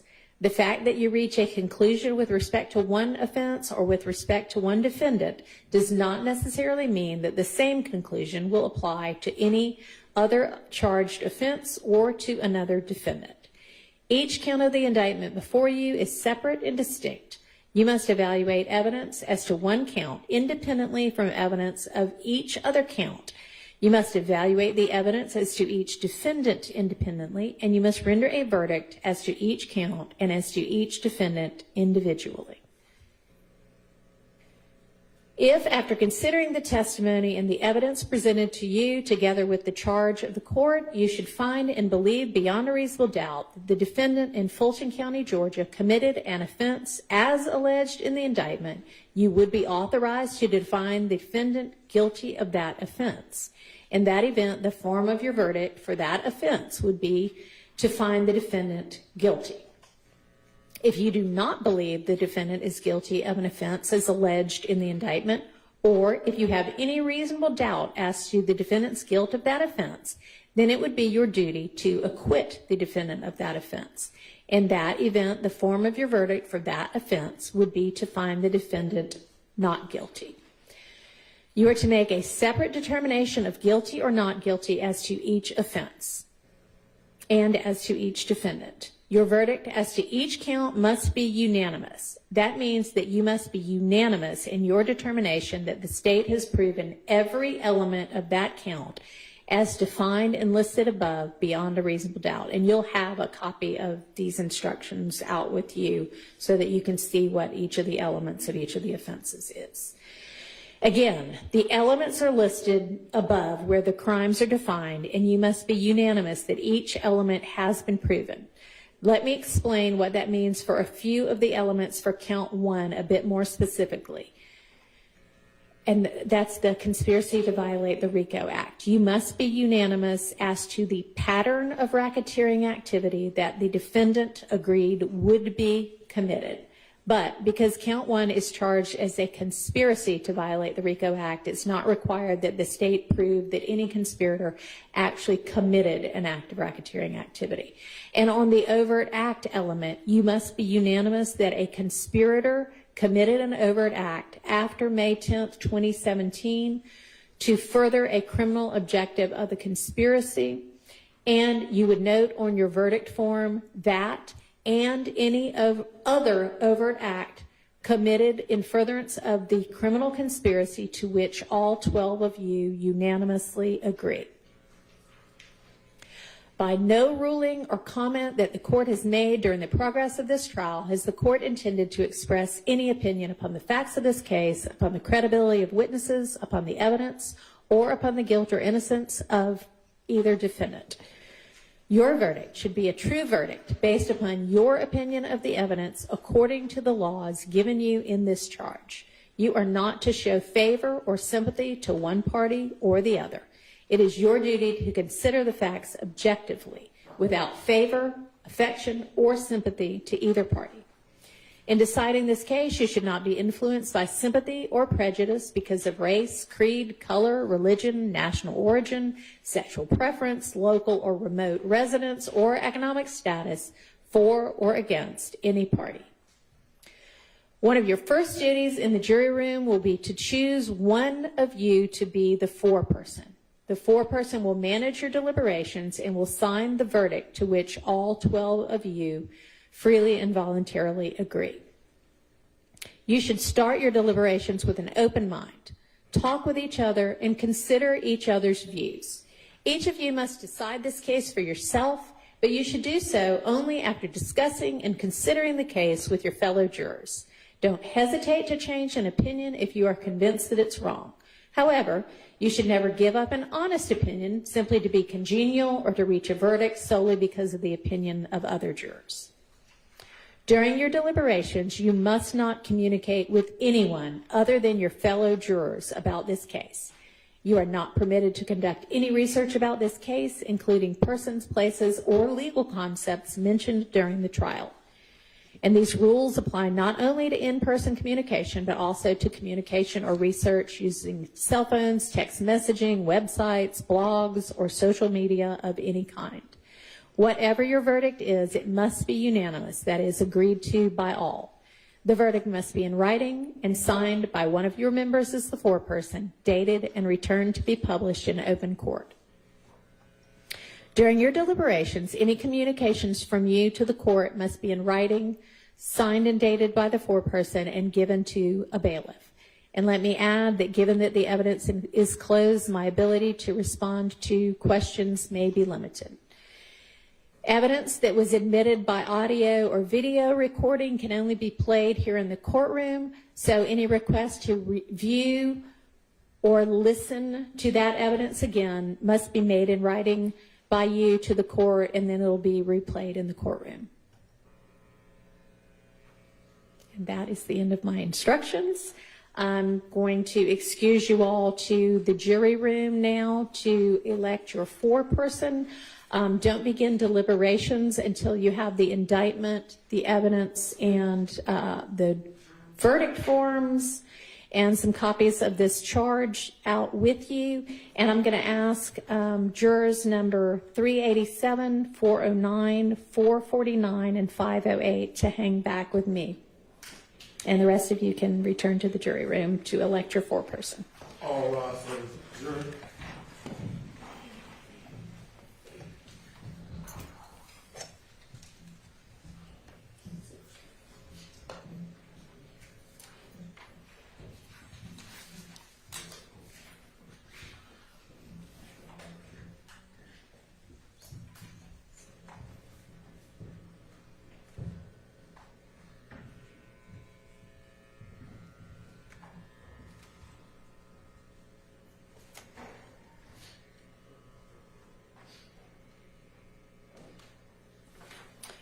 All right, y'all are the alternates in the case.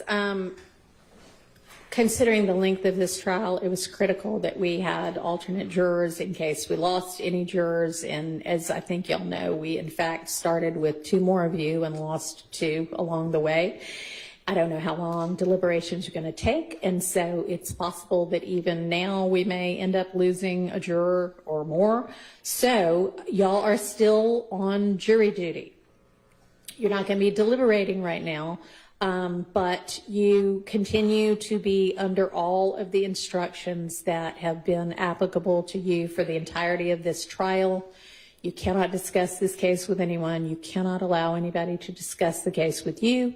You cannot go now and look up any articles about this case or anybody involved in it. You can't look at any kind of social media or any other kind of accounts of this trial or anybody involved in the trial. Essentially, you're still on jury duty. I am going to, for the next hour or so, keep y'all around here. And Sergeant, maybe, I don't know, I'm sure there's probably another jury room that they can retire to. While y'all are on jury duty and the jury is deliberating, I want y'all to stay within an hour or so of this courthouse. If we're ever on a break, you know, we've got Thanksgiving break coming up. Obviously, y'all can go and do whatever your Thanksgiving break plans were because the jury's not going to be in session, court's not going to be in session, we're not going to be deliberating. But even when you're on those breaks and any others that might occur during the deliberation process, you still can't talk to anybody about the case or allow anybody else to talk to you about the case or look for any information in any way about the case. So essentially you remain on the same instructions, just when we're on break, you're on break too. When the jury is deliberating, I need y'all to be where, if we need you, we can get you within an hour, down here within an hour or so, okay? So for right now, y'all can go and grab your things. You can say goodbye, it's been great. I may see you again to your fellow jurors. And then we'll have you in one of the other jury rooms for a little while at least. And if I'm going to release y'all for the day, I'll let y'all know that. But again, just kind of stay within an hour or so of the courtroom. And just like you've sort of kept your cell phones in a way that we can communicate with you, continue to do that in case we need to. Thank you very much. All rise for the jury.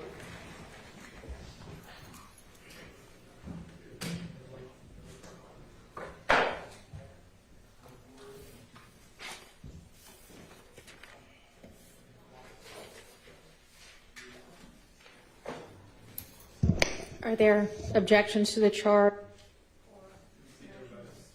Just a few things that we noticed, Your Honor. Okay. On page 2, Your Honor. On page 2? Yes. Okay. When reading participation in criminal street gang activity for count 50, you said subsection 1 and not A. So I just wanted to Hang make on sure. a second. Let me get there. Page. Where are you talking about? So count 50, where it has participated in criminal street gang. Yes. You said section 1 and not A. Okay. Do you want me to call them all back in and say I meant to say A, or they'll have copies of this out there, and it'll be on the verdict form correctly? Yes, Your Honor. All right. That's fine. I didn't know if I had something different than what you had, and so I wanted to make sure that what I have in front of me was correct. Okay. Only as to page number 9, when you, last paragraph, any out-of-court statement, Hang on.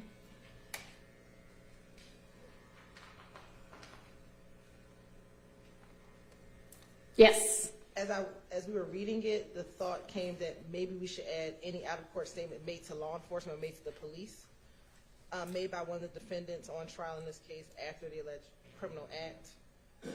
We probably should have.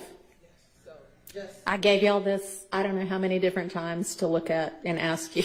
I don't know how many different times for any kind of comments or corrections. So what do you want me to do?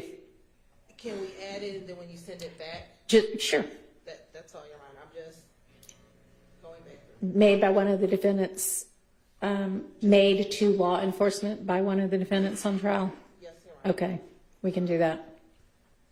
And as of right now, those are the only ones that I see. All right, appreciate it. Thank you.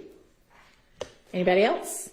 I have no objections to your reading of the jury charges, Your Honor. I just need to renew my request and objection to exclusion of jury charge 3.01.10, which is the justification, as I requested justification for my client's possession of a firearm by a convicted felon. I requested that charge, so I'm just renewing my objection to the exclusion of that charge, as well as the separate and distinct charge that overacts need to be proved.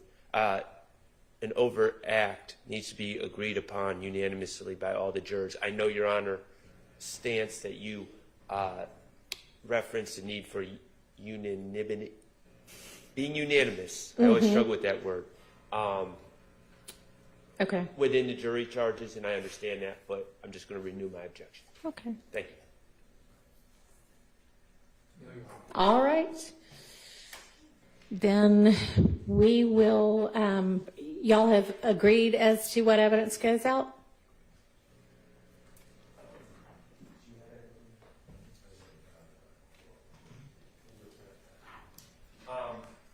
Yes, Your Honor, there is we're including a flash drive with a list of the exhibits, the Stillwell exhibits.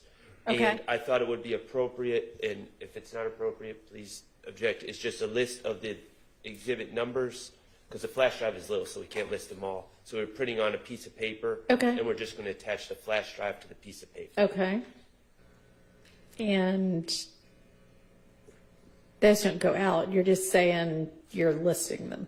My understanding, well, they can't play them. My understanding is that all the media was going to go in the back room. They can't play it, but then they could ask if they wanted us. Just so they'll have a list of what it is? I'm not even proposing a list of what it is, as in what each exhibit is, but just that these are the exhibits that are on this flash drive. I'm not suggesting. We don't normally send the actual media out with them.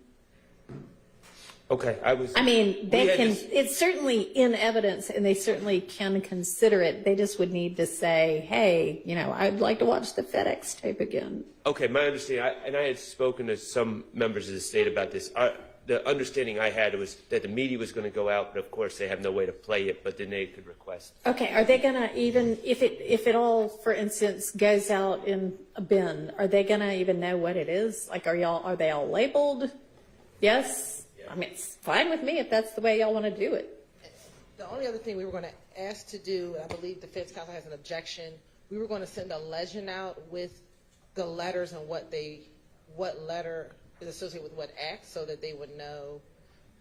What We letters? organized them. I don't know what you mean by that.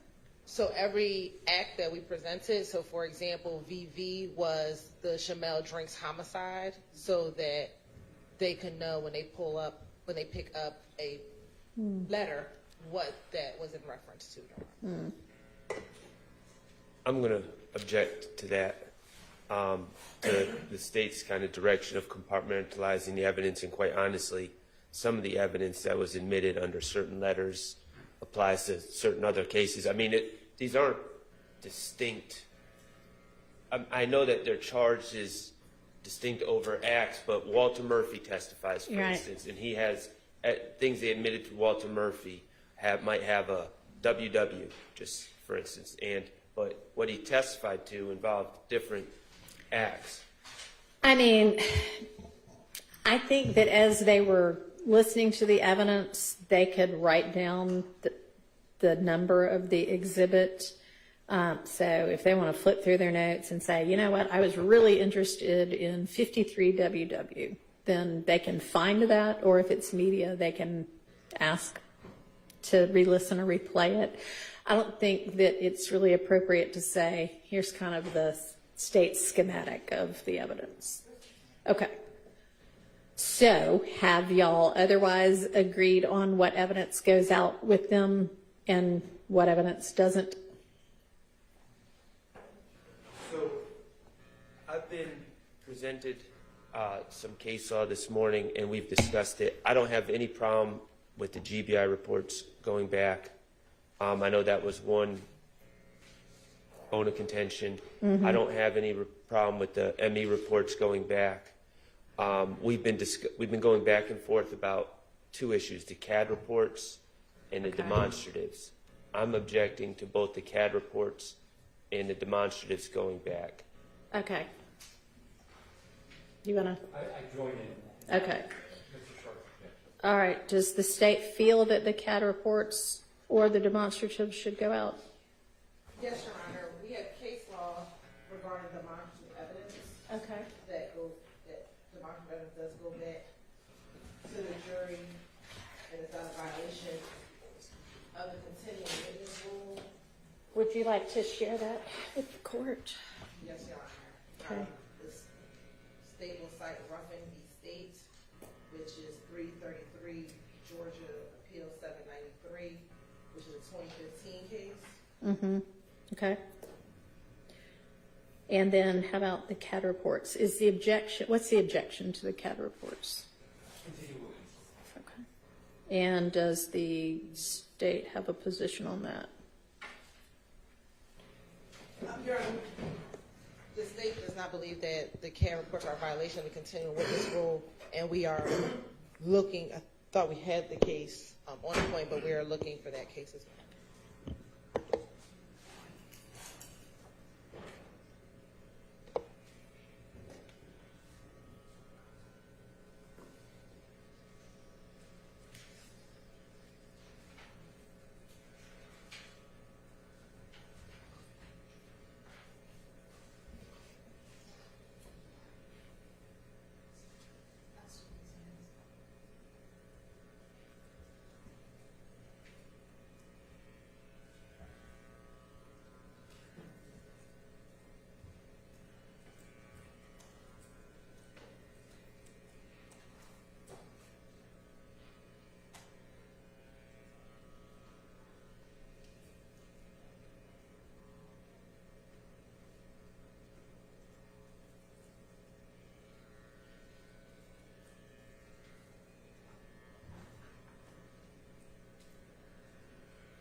Does it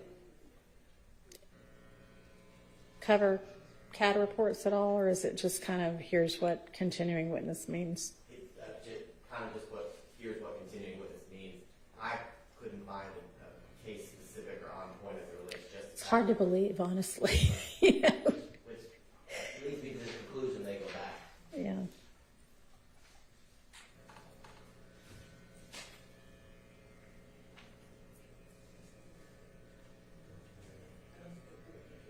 So does the defense have any case law on CAD reports? So I'm looking at a case, Muse, from the Supreme Court from last year, 316 Georgia, 639, and it also doesn't cover CAD reports specifically, but it's talking about surveillance videos, and it says, here the surveillance videos were not the reduction to writing of an oral statement, nor a written statement provided in lieu of testimony. And a CAD report, I mean, it contains the reduction to writing of an oral statement, doesn't it? So it may be that it can go out redacted?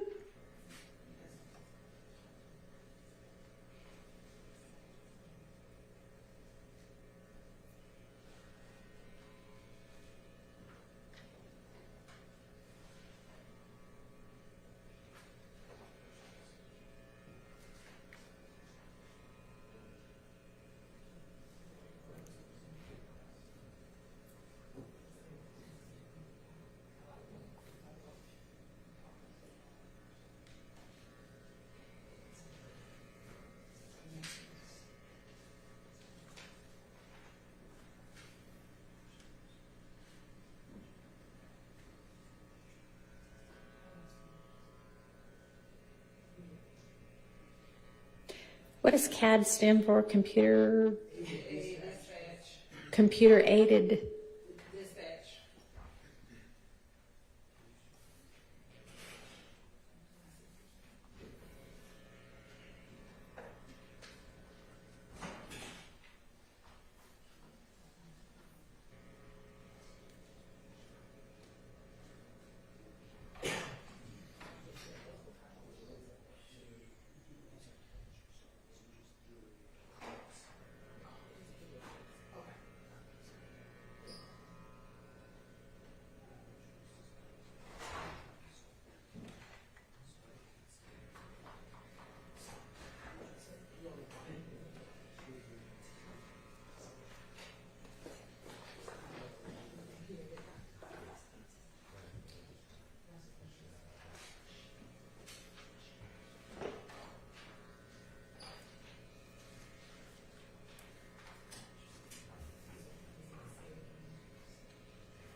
Addo, I wanted to share this in case it helps. My thinking is with the arguments we've had on CAD reports and 911 calls,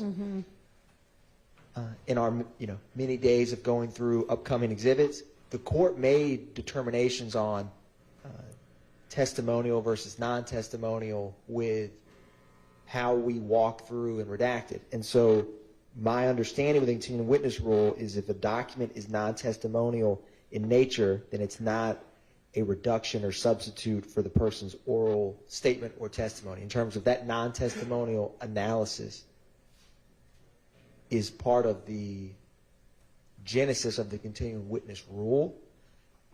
But, and that was why I wanted to share that. And this is coming from, I believe it's the same case that Mr. Abadi cited, the PATTA. Yeah. But that, I just wanted to share that because it just hit me that that pre-analysis, of course, with the CAD and 911 specifically, we have argued and the court has ruled on that part. That was all I wanted to share, Your Honor.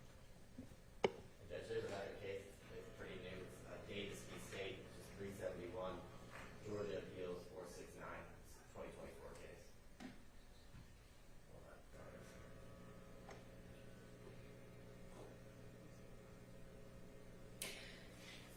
I mean, in the Paparazzi or whatever it is case, the continuing witness rule is inapplicable where the documented issue is original documentary evidence or where it's non-testimonial because it's not a reduction of or substitute for oral statements or testimony. It's certainly not a substitute for oral statements or testimony.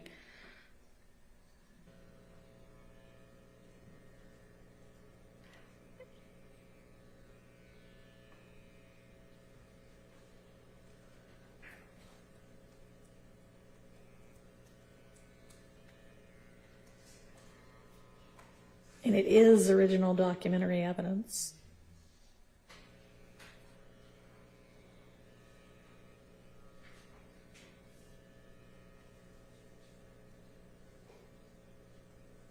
And I think we already redacted out of every CAD report, at least since I've been involved, any hearsay, right?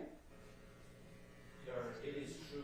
It is what Mr. Atkins said, to my recollection, is completely accurate. As we did have a series when we went through these CAD reports, a series of hearsay objections and confrontation clause objections. Right.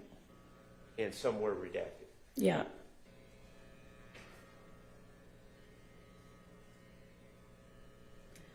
All right, so then I think it would be my conclusion that it is all right for them to go out as long as they're all redacted to cover the evidentiary rulings that I made previously, or that the predecessor court made previously. All right, did y'all, I hadn't had a chance to look at the demonstrative law yet.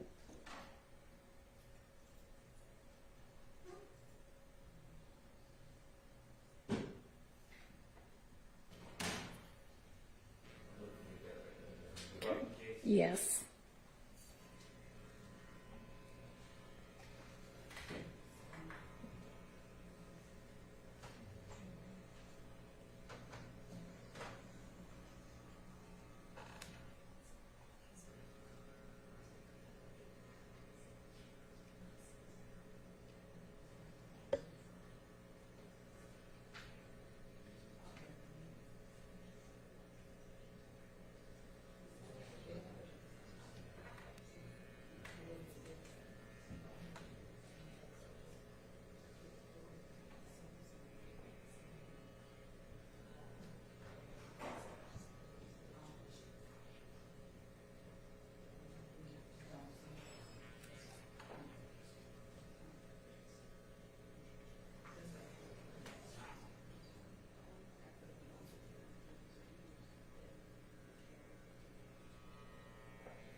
All right. My reading of reference is that demonstratives can go out with the jury?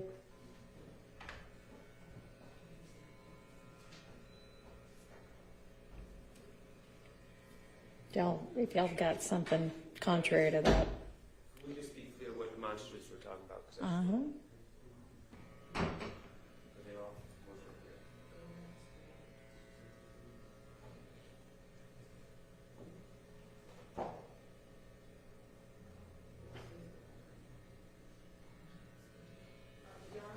I believe there's some physical evidence that Ms. Weaver may have in her, She's got guns and drugs.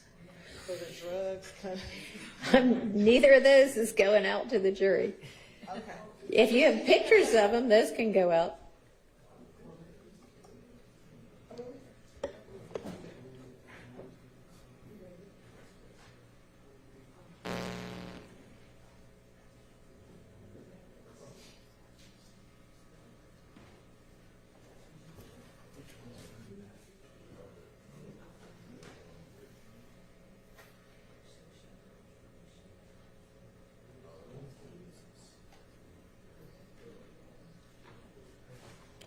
Or you suggest, is there anything besides guns and drugs that she has? Okay, so we're going to look at the evidence Okay. list.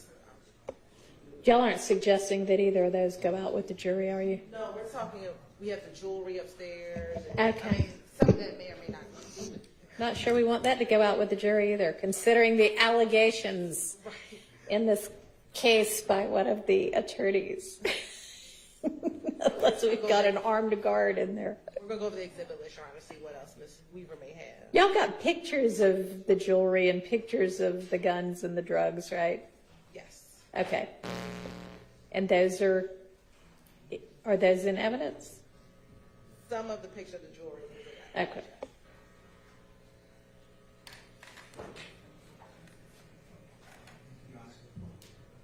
While that's being done, I have permission to just step out for a moment. Sure, absolutely. Yep. Thank you.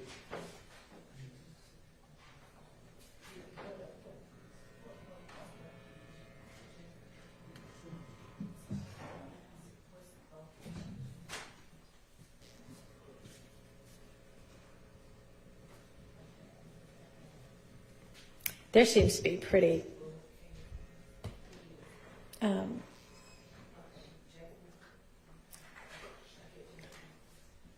Excuse me, Your Honor. yes. Regarding Ruffin v. State, having looked at the demonstratives the state plan would like to send back to the jury, these are demonstratives that were, if not all, at least for the most part, I think all, produced by the state for use with their witnesses. Okay. Whereas in Ruffin, that was an anatomical chart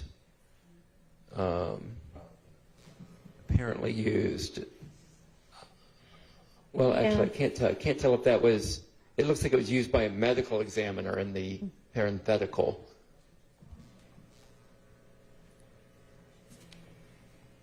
So I'm looking at, it's a fairly old case from the late 90s, but it says items of demonstrative evidence. It's Gabbard versus State. Hang on.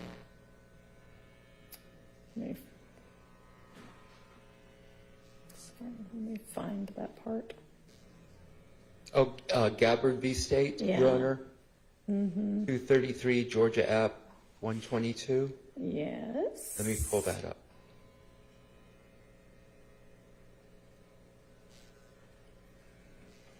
These were also anatomical drawings to illustrate victims' testimony. There's a more recent case, Morby State, Georgia Supreme Court case 311, Georgia 506. It addresses demonstratives as well as the cell phone presentation and things of that nature going back. So,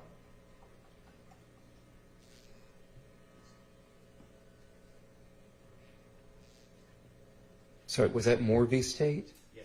Thank you. 311, Georgia 506. Thank you, Mr. Abate.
This case, Your Honor, I think it seems to imply that the lead detective is the one that prepared the PowerPoint summary that went out to the jury, not a demonstrative prepared by the state. Unless I'm reading it quickly, but it appears to be a distinction there. Okay, so I'm looking at a case, McKenzie versus State, 300 Georgia App 469. It says the continuing witness rule does not apply to demonstrative evidence designed to illustrate testimony given by witnesses.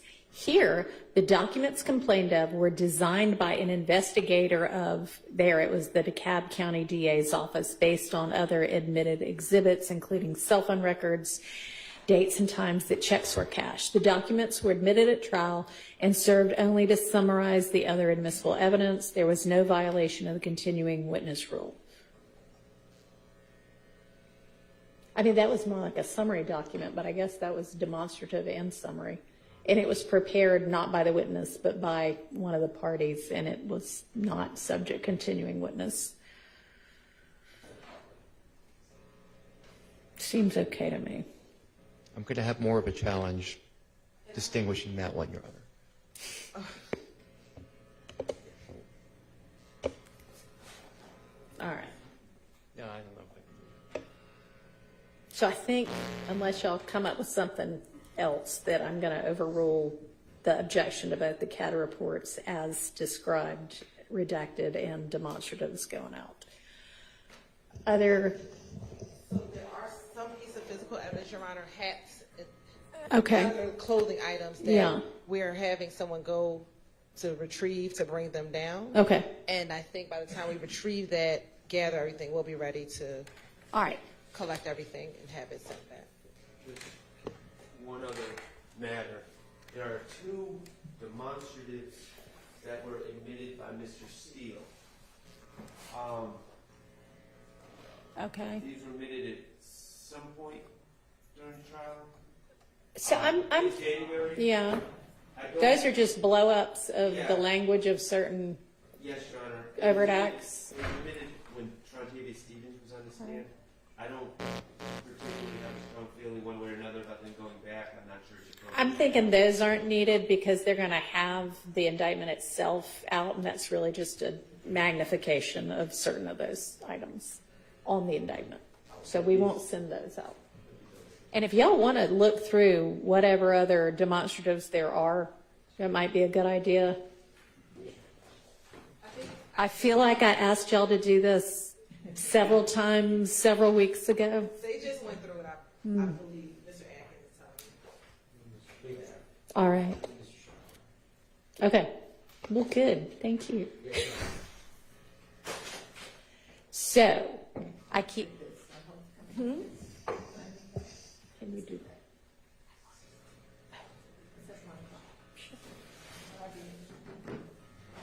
Oh, God, Allison, already on this one? Yes. The state has used demonstratives which were the result of his writing during testimony. Right. I don't believe that those are covered under the case law that we're talking about. This is just literally writing in trial. I don't think that makes it a demonstrative. Essentially, they were writing to encourage the jurors to write is kind of the way I saw it. Sending a message, write this down because it's important. But I don't believe it's appropriate for these to go back. Thoughts? I mean, it didn't seem like that was being used to help the witness illustrate their testimony. It was more to help the jury kind of. We agree. Okay, so those will not go out. So I'm going to put these right here with the, not those. Okay.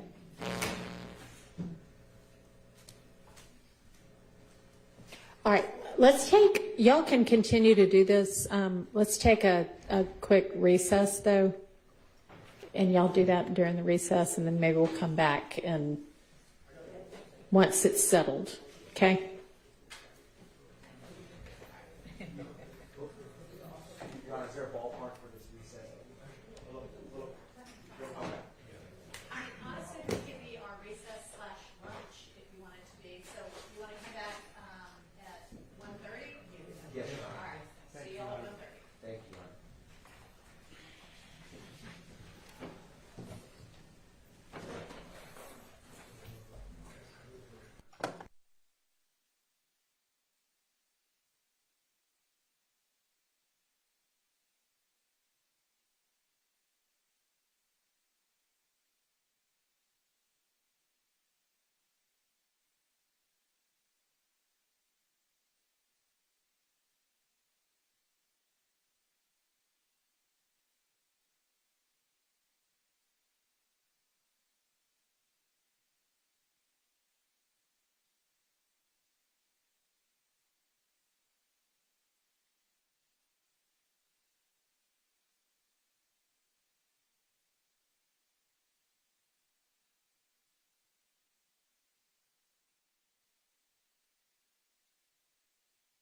Y'all can just put a joint exhibit sticker on here or write joint exhibit 1 on here.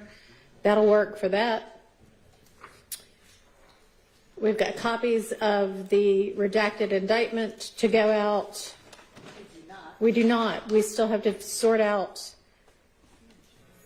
the language of those last couple of overt acts that we highlighted earlier. So can we figure that out?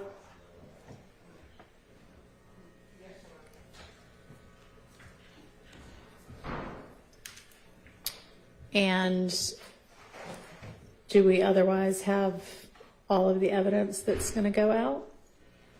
Your Honor, there was a challenge during the lunch break to get into Judge Randall's chambers. So The deputies can get into anybody's chambers. they just got it maybe about 5 to 7 minutes ago. Okay. So they're getting the evidence. We didn't ask for a chain of custody form, and so they're trying to get a chain of custody form. Okay, well, I mean, it goes from one court reporter to another, so do you want the court reporter to just walk up there and take possession of the evidence? Yes. That's probably the best way to do it. Then we don't need a chain of custody form. It just is with the court reporter.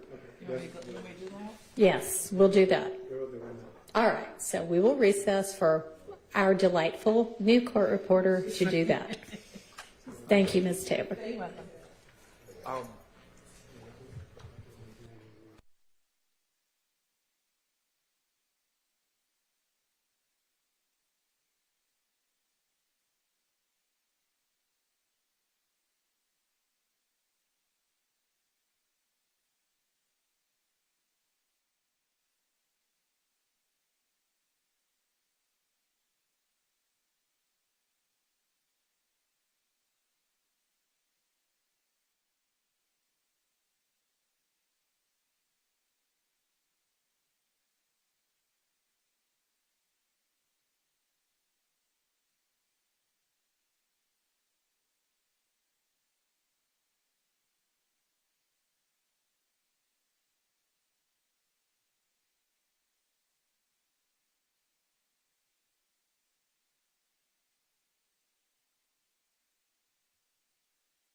Judge Glanville's chambers is going to, it's apparently a significant amount of evidence.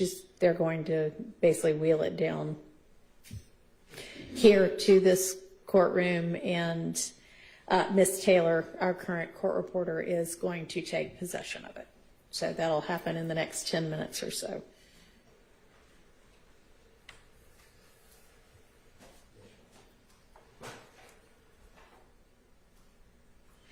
Can somebody, I guess I could do that, look in Odyssey and find out the date that's on the original reindictment to put on this one?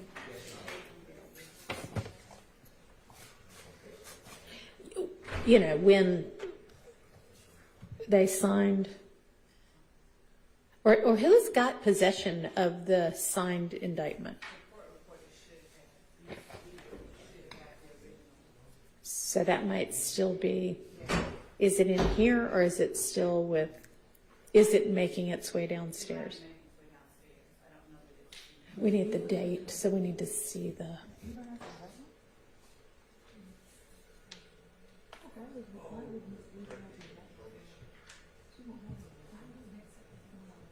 I would think that would be. I would think the case manager would have it.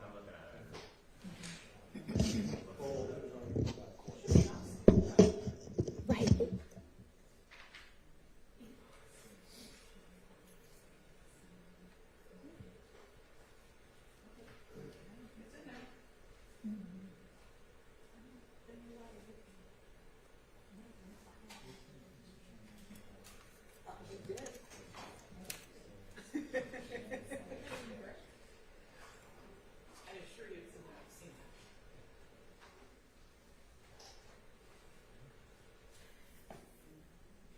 All right, have y'all looked at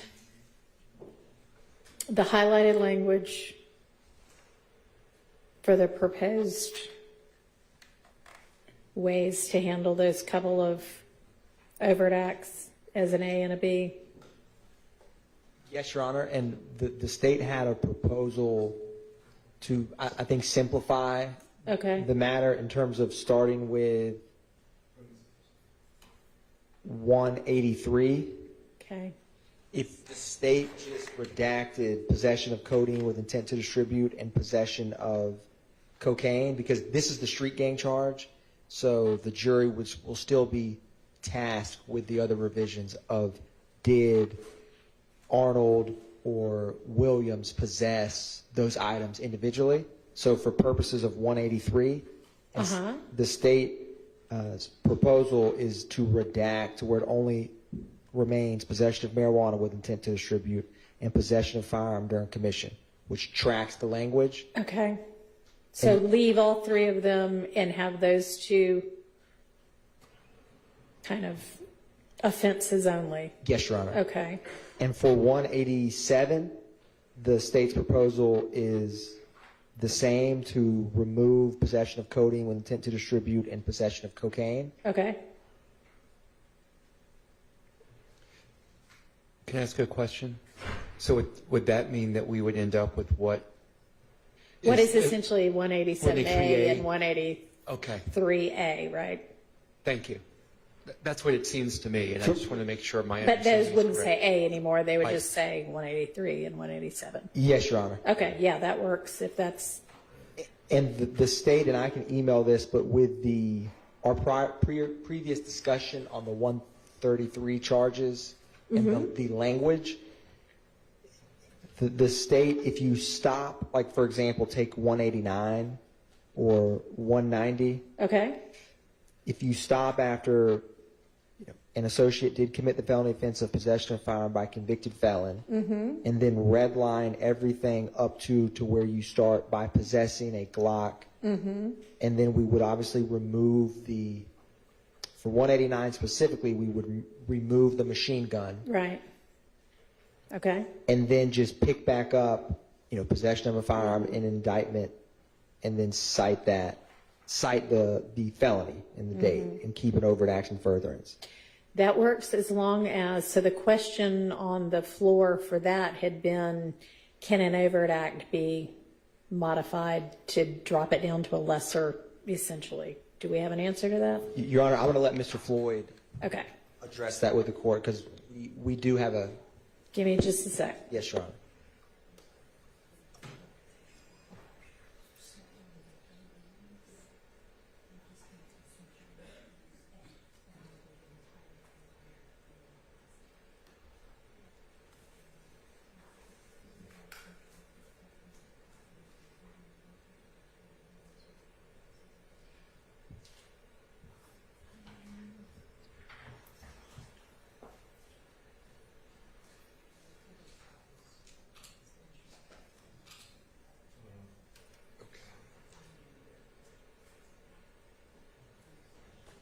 Yeah.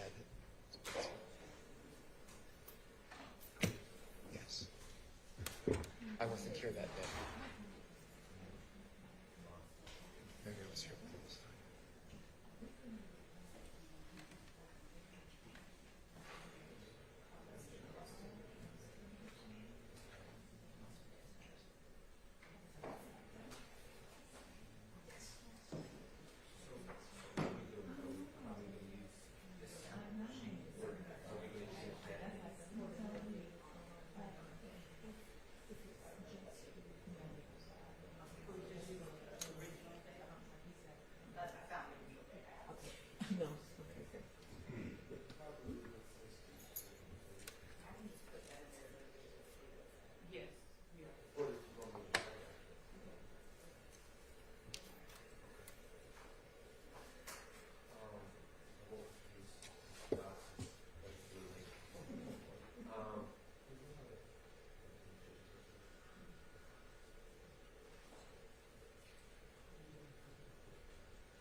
All right. Thank you for your patience. Of course, Your Honor. So the approach we took in this, to try to avoid any problems, was only to remove language, not to add anything. So nothing's been added. Right. I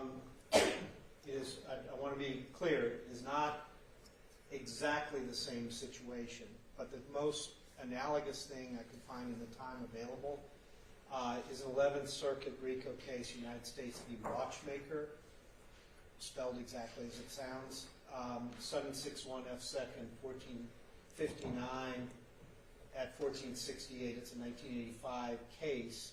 Okay. In that situation, analogous to this, the court found there were certain predicate acts for which no evidence had been presented.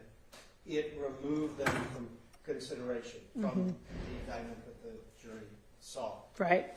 That was held not to be a problem. Okay. And so here we're removing actually less. We're actually removing a subset of that as it references the specific individual defendant in whichever circumstance we're talking about. The others are not at trial. They would have no ground to complain. Right. They're not parties. All right. So I think it's on all threes at least, but I can't really find a problem with it because we've restricted in this circumstance solely to deletion, not Okay. addition. It would seem that, I mean, of course, I haven't had a chance to read this Watchmaker case yet, but if they're removing an entire predicate act, that would seem to be more analogous to removing the entire overt act rather than amending the overt act. But again, I haven't read Watchmaker. I'm just wondering if amending the overt act, we would be running into a constructive amendment claim, constructive amendment of the indictment. Well, Because- two aspects. I didn't mean to cut you off. No, please go ahead. Okay. Two considerations on that, Your Honor. One is the meaning of the word amendment in this circumstance. So if we were changing it to refer to another offense or adding words, that would constitute an amendment. This, to the extent it's an amendment, is exclusively an amendment by deletion. And it is tailored to those aspects where Your Honor found there was absence of evidence. There's no prejudice to the defendant. It's favorable to the defendant. I'm not aware of anything that says you have to cut beyond the scope of where you found there was a shortage of a failure of evidence. I don't think there's anything that compels that conclusion. In other words, I don't think this is a throw out the baby with the bathwater scenario.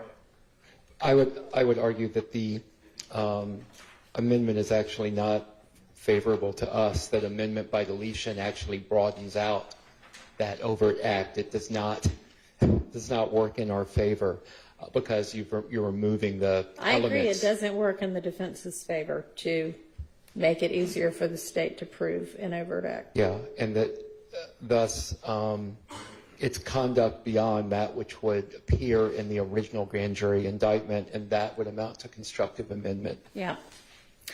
You know, I mean,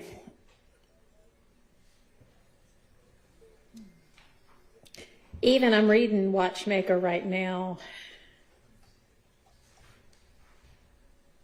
and part of it says the court did not change the terms of the crime with which Keating was charged, which I'm not changing the crime, but I'm changing the crime in the overt act. I think the safer thing to do is just to redact the indictment to remove those overt acts. I'm not convinced that it might not be error to do the way you propose. I think logically speaking, it sounds like it should make sense, but in the absence of something that makes it clear to me that it's not error, I would hate to borrow a term from one of y'all, get to, you know, the 90, y'all haven't said it, but almost, I don't know, it was some, never mind. It was some kind of football field reference that I'm not going to be able to do right, so just never mind. The 1 yard line, and then, yes, y'all probably said 2 yard line. I thought you were going to say risk introducing further error into this case. No, I don't know that there is error in this case at all. I don't know. Okay. There is typically, you know, there are no perfect trials. We know that. It will be up to potentially some other court to determine that issue down the line. But right here today, I would hate to be on the now 1 yard line and do something that does cause an error that couldn't be corrected.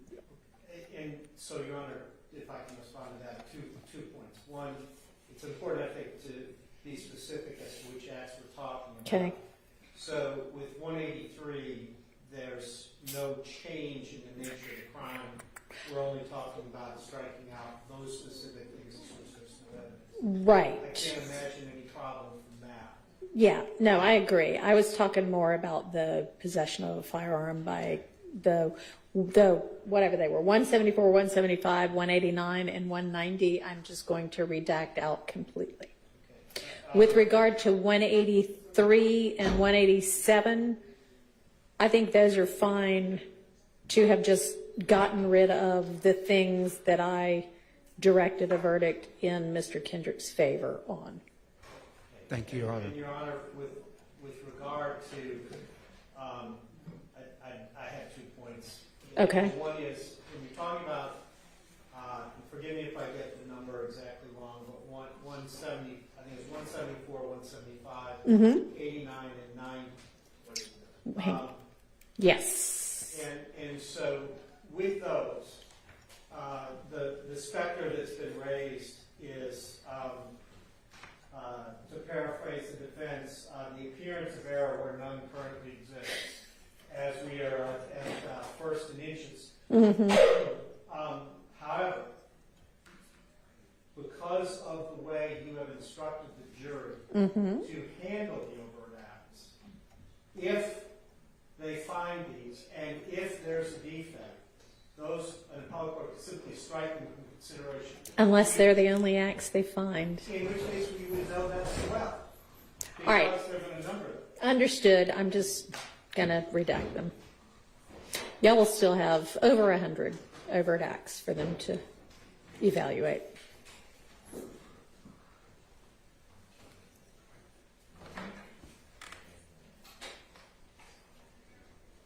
All right, so I am redacting out to delete 174, 175, 189, and 190.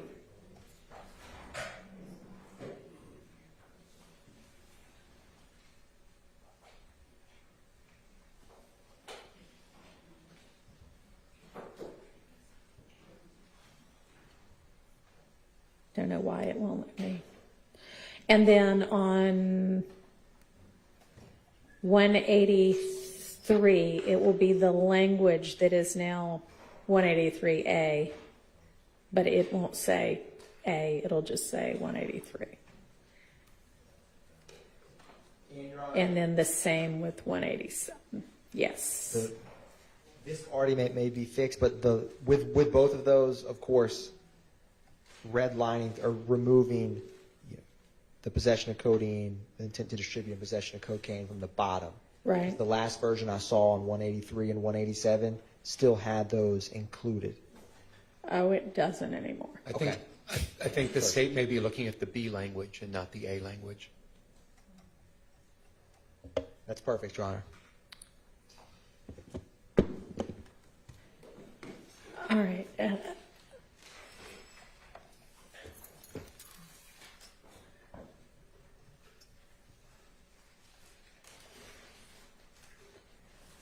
All right, I think I can't do the rest of it until Ms. Persfield comes back because she has the same document up, and for some reason it's not letting me remove the highlights. All right, I see that our mainly physical evidence has arrived from Judge Glanville's court reporter's office, and Ms. Taylor, our current court reporter, will take possession of it. And do you all know what's going out and what's not? Because the jury has had this case for an hour and a half now, but they haven't been able to deliberate because they're awaiting the evidence. And that is why I told y'all for the last several weeks to make a determination about what evidence was going to go out so that when they got the case, they could get the evidence too and begin deliberating. So I'm kind of ready for that to happen.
right, Ms. Percifield has what we think is the final redacted indictment, so with the changes we just discussed, so if everybody can take a look at those, they start on about page 40 or so.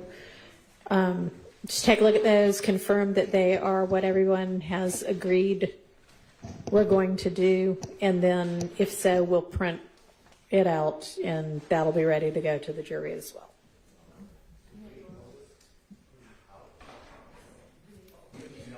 At which time, the last thing we will be waiting on is the evidence. Yes. No.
Yes, ma'am.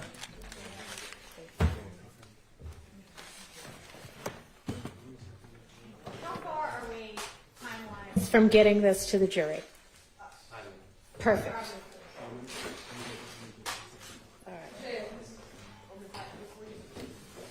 All right, while y'all are doing that, I'm just going to put on the record that with regard to the guns and any other physical evidence that's not going to go out with the jury, for instance, the drugs, the DA is the official custodian of that evidence, and so the DA will remain in possession of that evidence, and y'all need to keep that in your locked evidence room.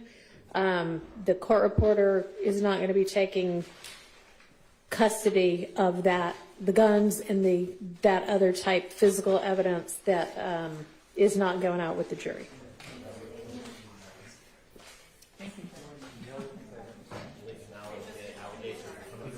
I know, right? I'm only doing 12 things.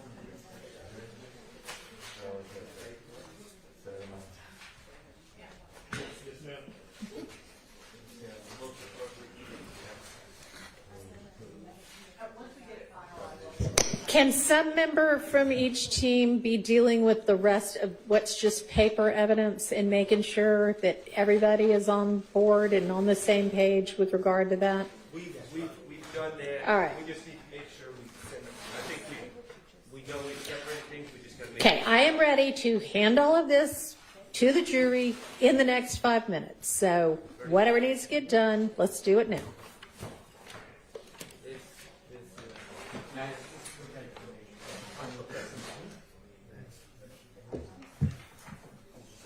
Yeah, those.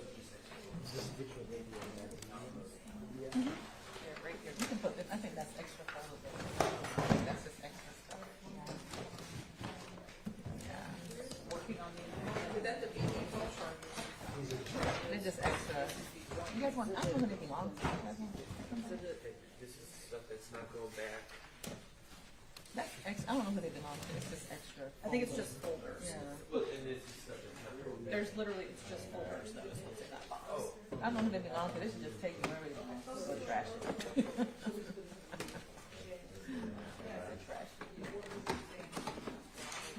Trash it. I don't know if I've caught it. Confusing and hiding. Yeah, you can see.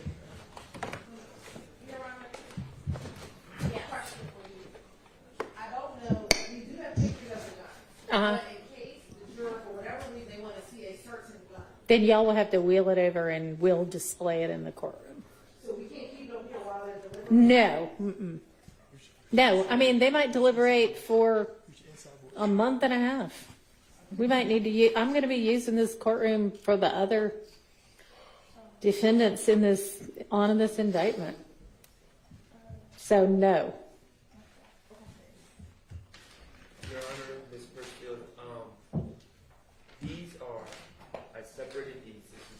This is investigator Dennis's stuff that was taken out. This is Okay. the Jimmy Winfrey plea that was taken out. Okay. And a transcript for Mr. Sledge. All right. So these are all different things that were either removed methods, whatever it is. Can you make sure that 444Y and 1AS are not going back? They were, I think maybe Ryan, I don't know, something to do with, no, I don't know what they were. I just have a note to myself that those are continuing witness.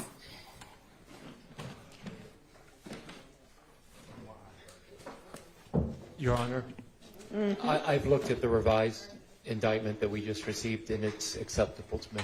Thank you. Guys, do you know what wire? Why should be recorded in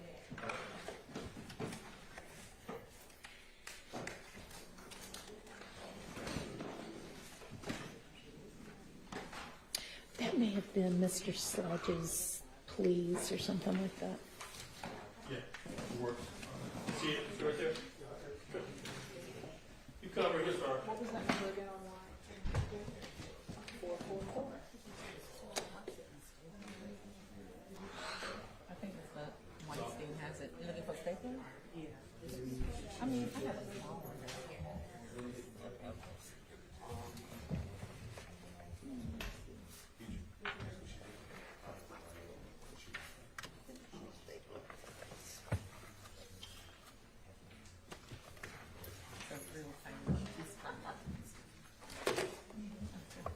My traveling.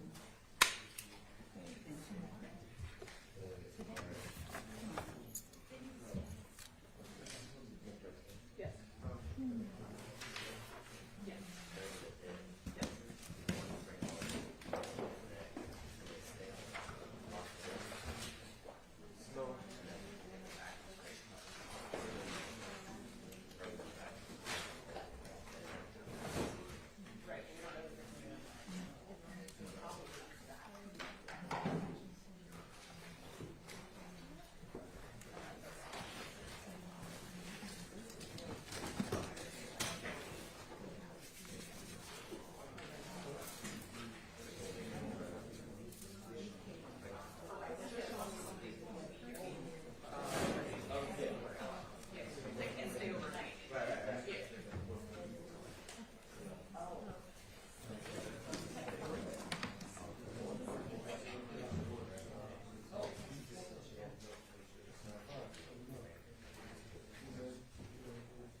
All right, and I'm just going to put on, Ms. Taylor, I'm going to put on the record that I realize if you put on the record for me, put on the record for me. Okay. Give me a second. Okay. All right, so 1AS that I referenced before, I've realized that is the exhibit number for Mr. Sledge's plea, and it's not the exhibit number for this trial. The exhibit number for this trial is 444Y. They were just the same thing. Oh, that was the site, please.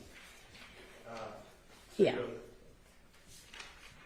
But the 444Y would stay in that. It's in evidence, but I don't think it would go out. So that came in, that was back and forth about. What was the other number that you were concerned about? 'Cause they're looking at the wrong. They're the same. No, that was it. It was 1AS, but that's not an exhibit to this trial. So it was just the way that exhibit was referenced in Sledge's agreement. So don't worry about that at all. Okay. I had one of this on. Yeah. Okay.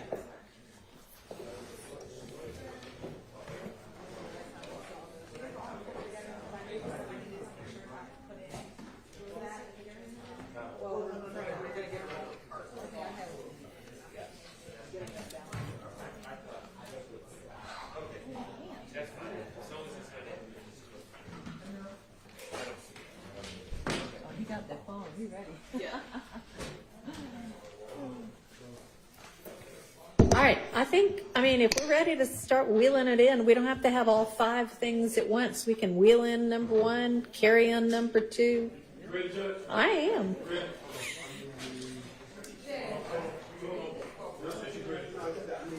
He wants the verdict form. They're all right there. In the middle, right there. Yeah. Here they go. That's all of them right there. That's everything. Oh, it's not in here? Wait, the indictment is not there. The indictment is not there. The indictment. There is no indictment yet. With the printed out. Have y'all had a chance to look at the redacted indictment?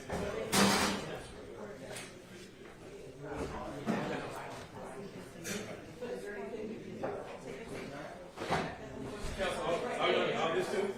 Yeah, All this? yeah. All those demonstratives that are right there go? Okay. Thank you. Thank you, Judge.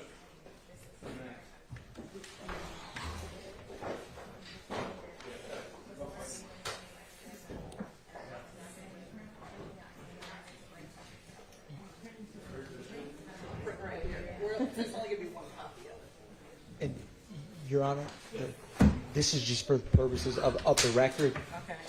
The state has reviewed the revised indictment, and it's going to be printed. I was just going to put for the record that the state, would object to the removal of the 133 counts, overt acts, that are 174, 75, 189, and 190. Thank you, Your Honor.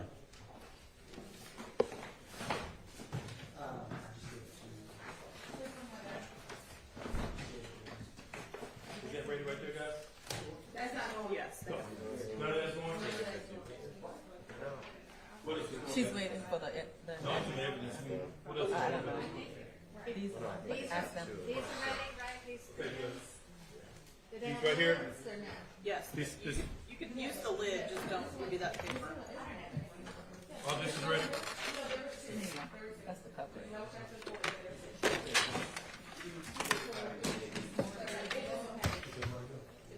No lid? No lid? Oh, okay. What happened?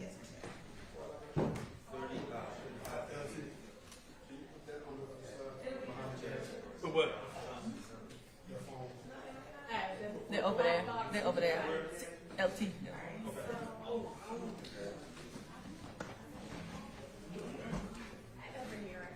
Thank you, Judge.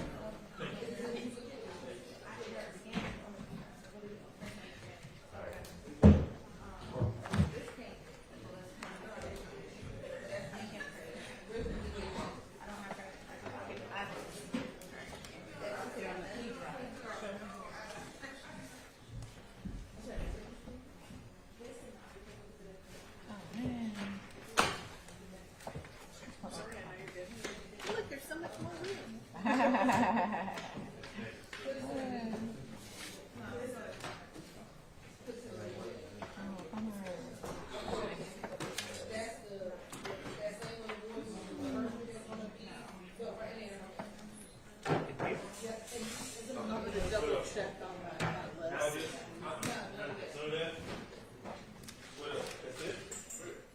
I have a few things, but we're waiting.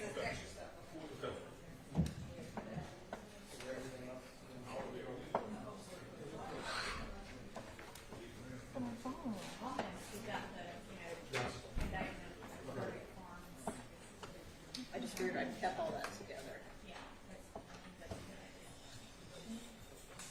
I'm gonna try it like stuff. Oh, good. Thank you, just in case we need it. Yeah, or wheel it back there. I don't know where you want it. I guess put it. You can take it into the jury room in case we ever use it.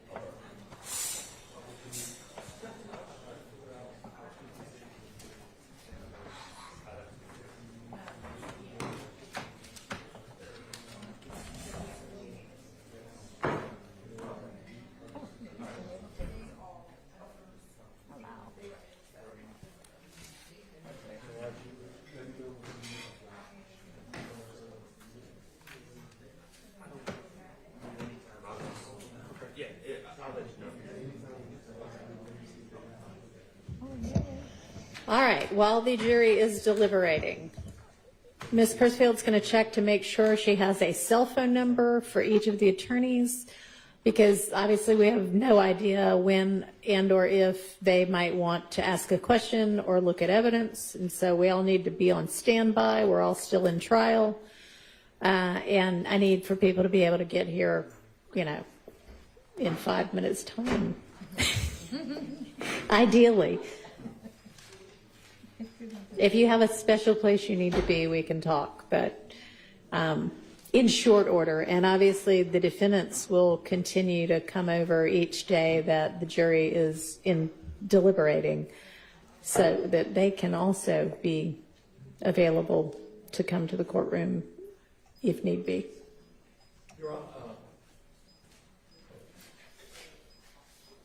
I apologize if the court has already stated this. When will the jury end their deliberations today, and what is the schedule for them tomorrow? Oh, it's in what time? Yeah. Well, I have instructed them through the deputies that they need to stay at least until 5. If they want to stay beyond that, they're free to. Not past 7 ever, which I don't think they're going to want to anyway.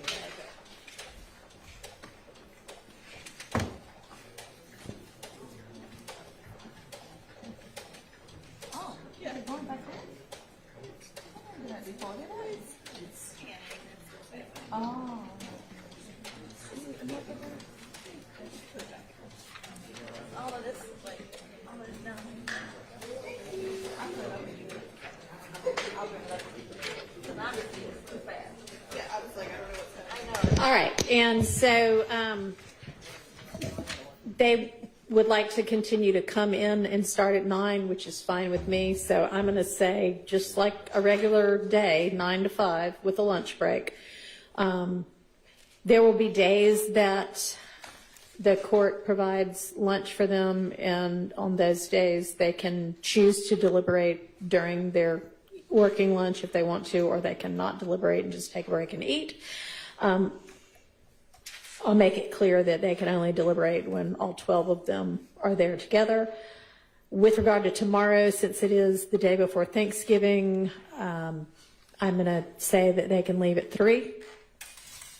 And other than that, if there is some day or time that we need to alter that schedule, we'll just take it up as it comes. And if they, I don't mean to ask for such detail, but if they decide to stay past 5, will we be notified of that so that we know to stay around the courthouse after 5?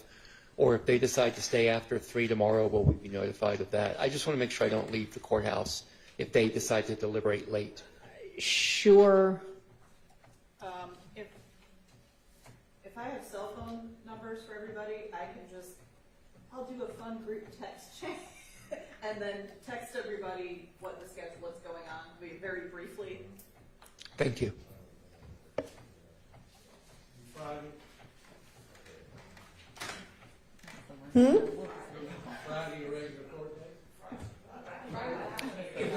No, Friday was already scheduled as a holiday date a long, long time ago. No. May I approach? On the record, off the record. I'm gonna make sure, but let me do this first and then I will. Yeah, oh my God, that's hilarious. Absolutely. We're only using WhatsApp, come on.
Yeah, she's getting it. Yeah.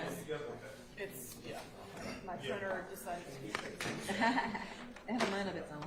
Apparently, yes, yes, it does. No more boxes of paperwork. Correct. Okay. Yes.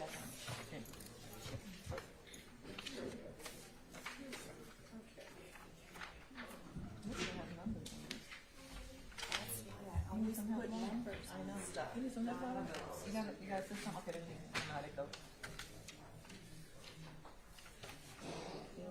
It doesn't look like it, but I swear there's. Oh, no, I get it. Yeah. It's your system, so it doesn't have to look good to me. Oh, bummer. This is wrong with me.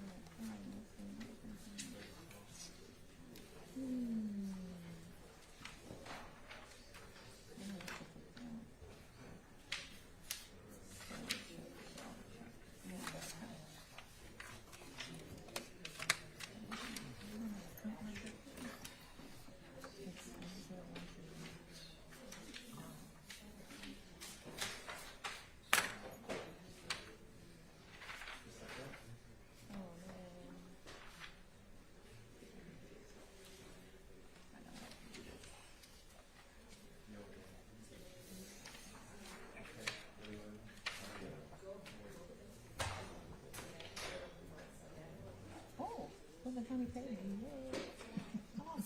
I know, right? Sorry.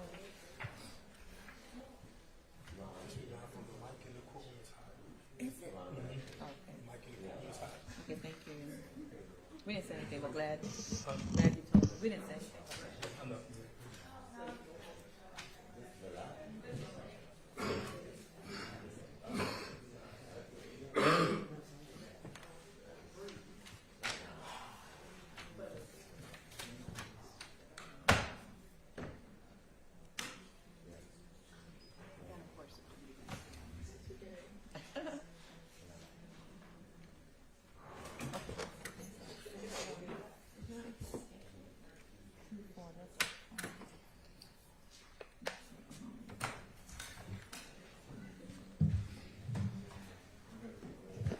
All right, with that, that is everything. The jury has the case, and we are in recess until such time as we hear from the jury.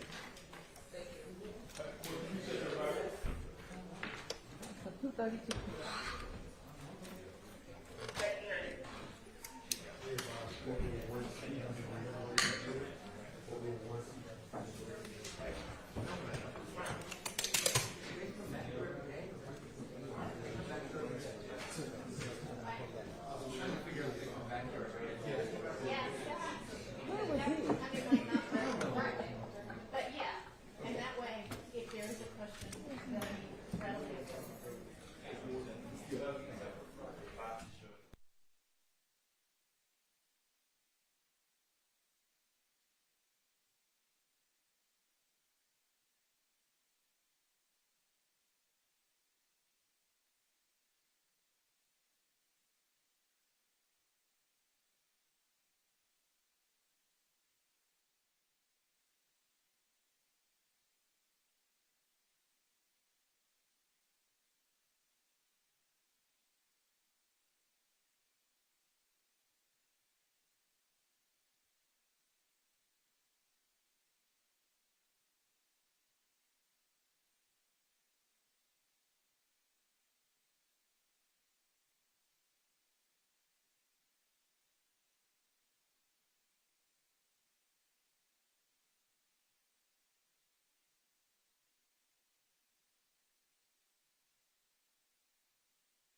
All right, we're adjourned for the day, and we will just remain in recess until we hear from the jury again, whenever that next might be. And if we don't hear from them at all tomorrow, I've told them they can leave at 3 since it's the day before Thanksgiving.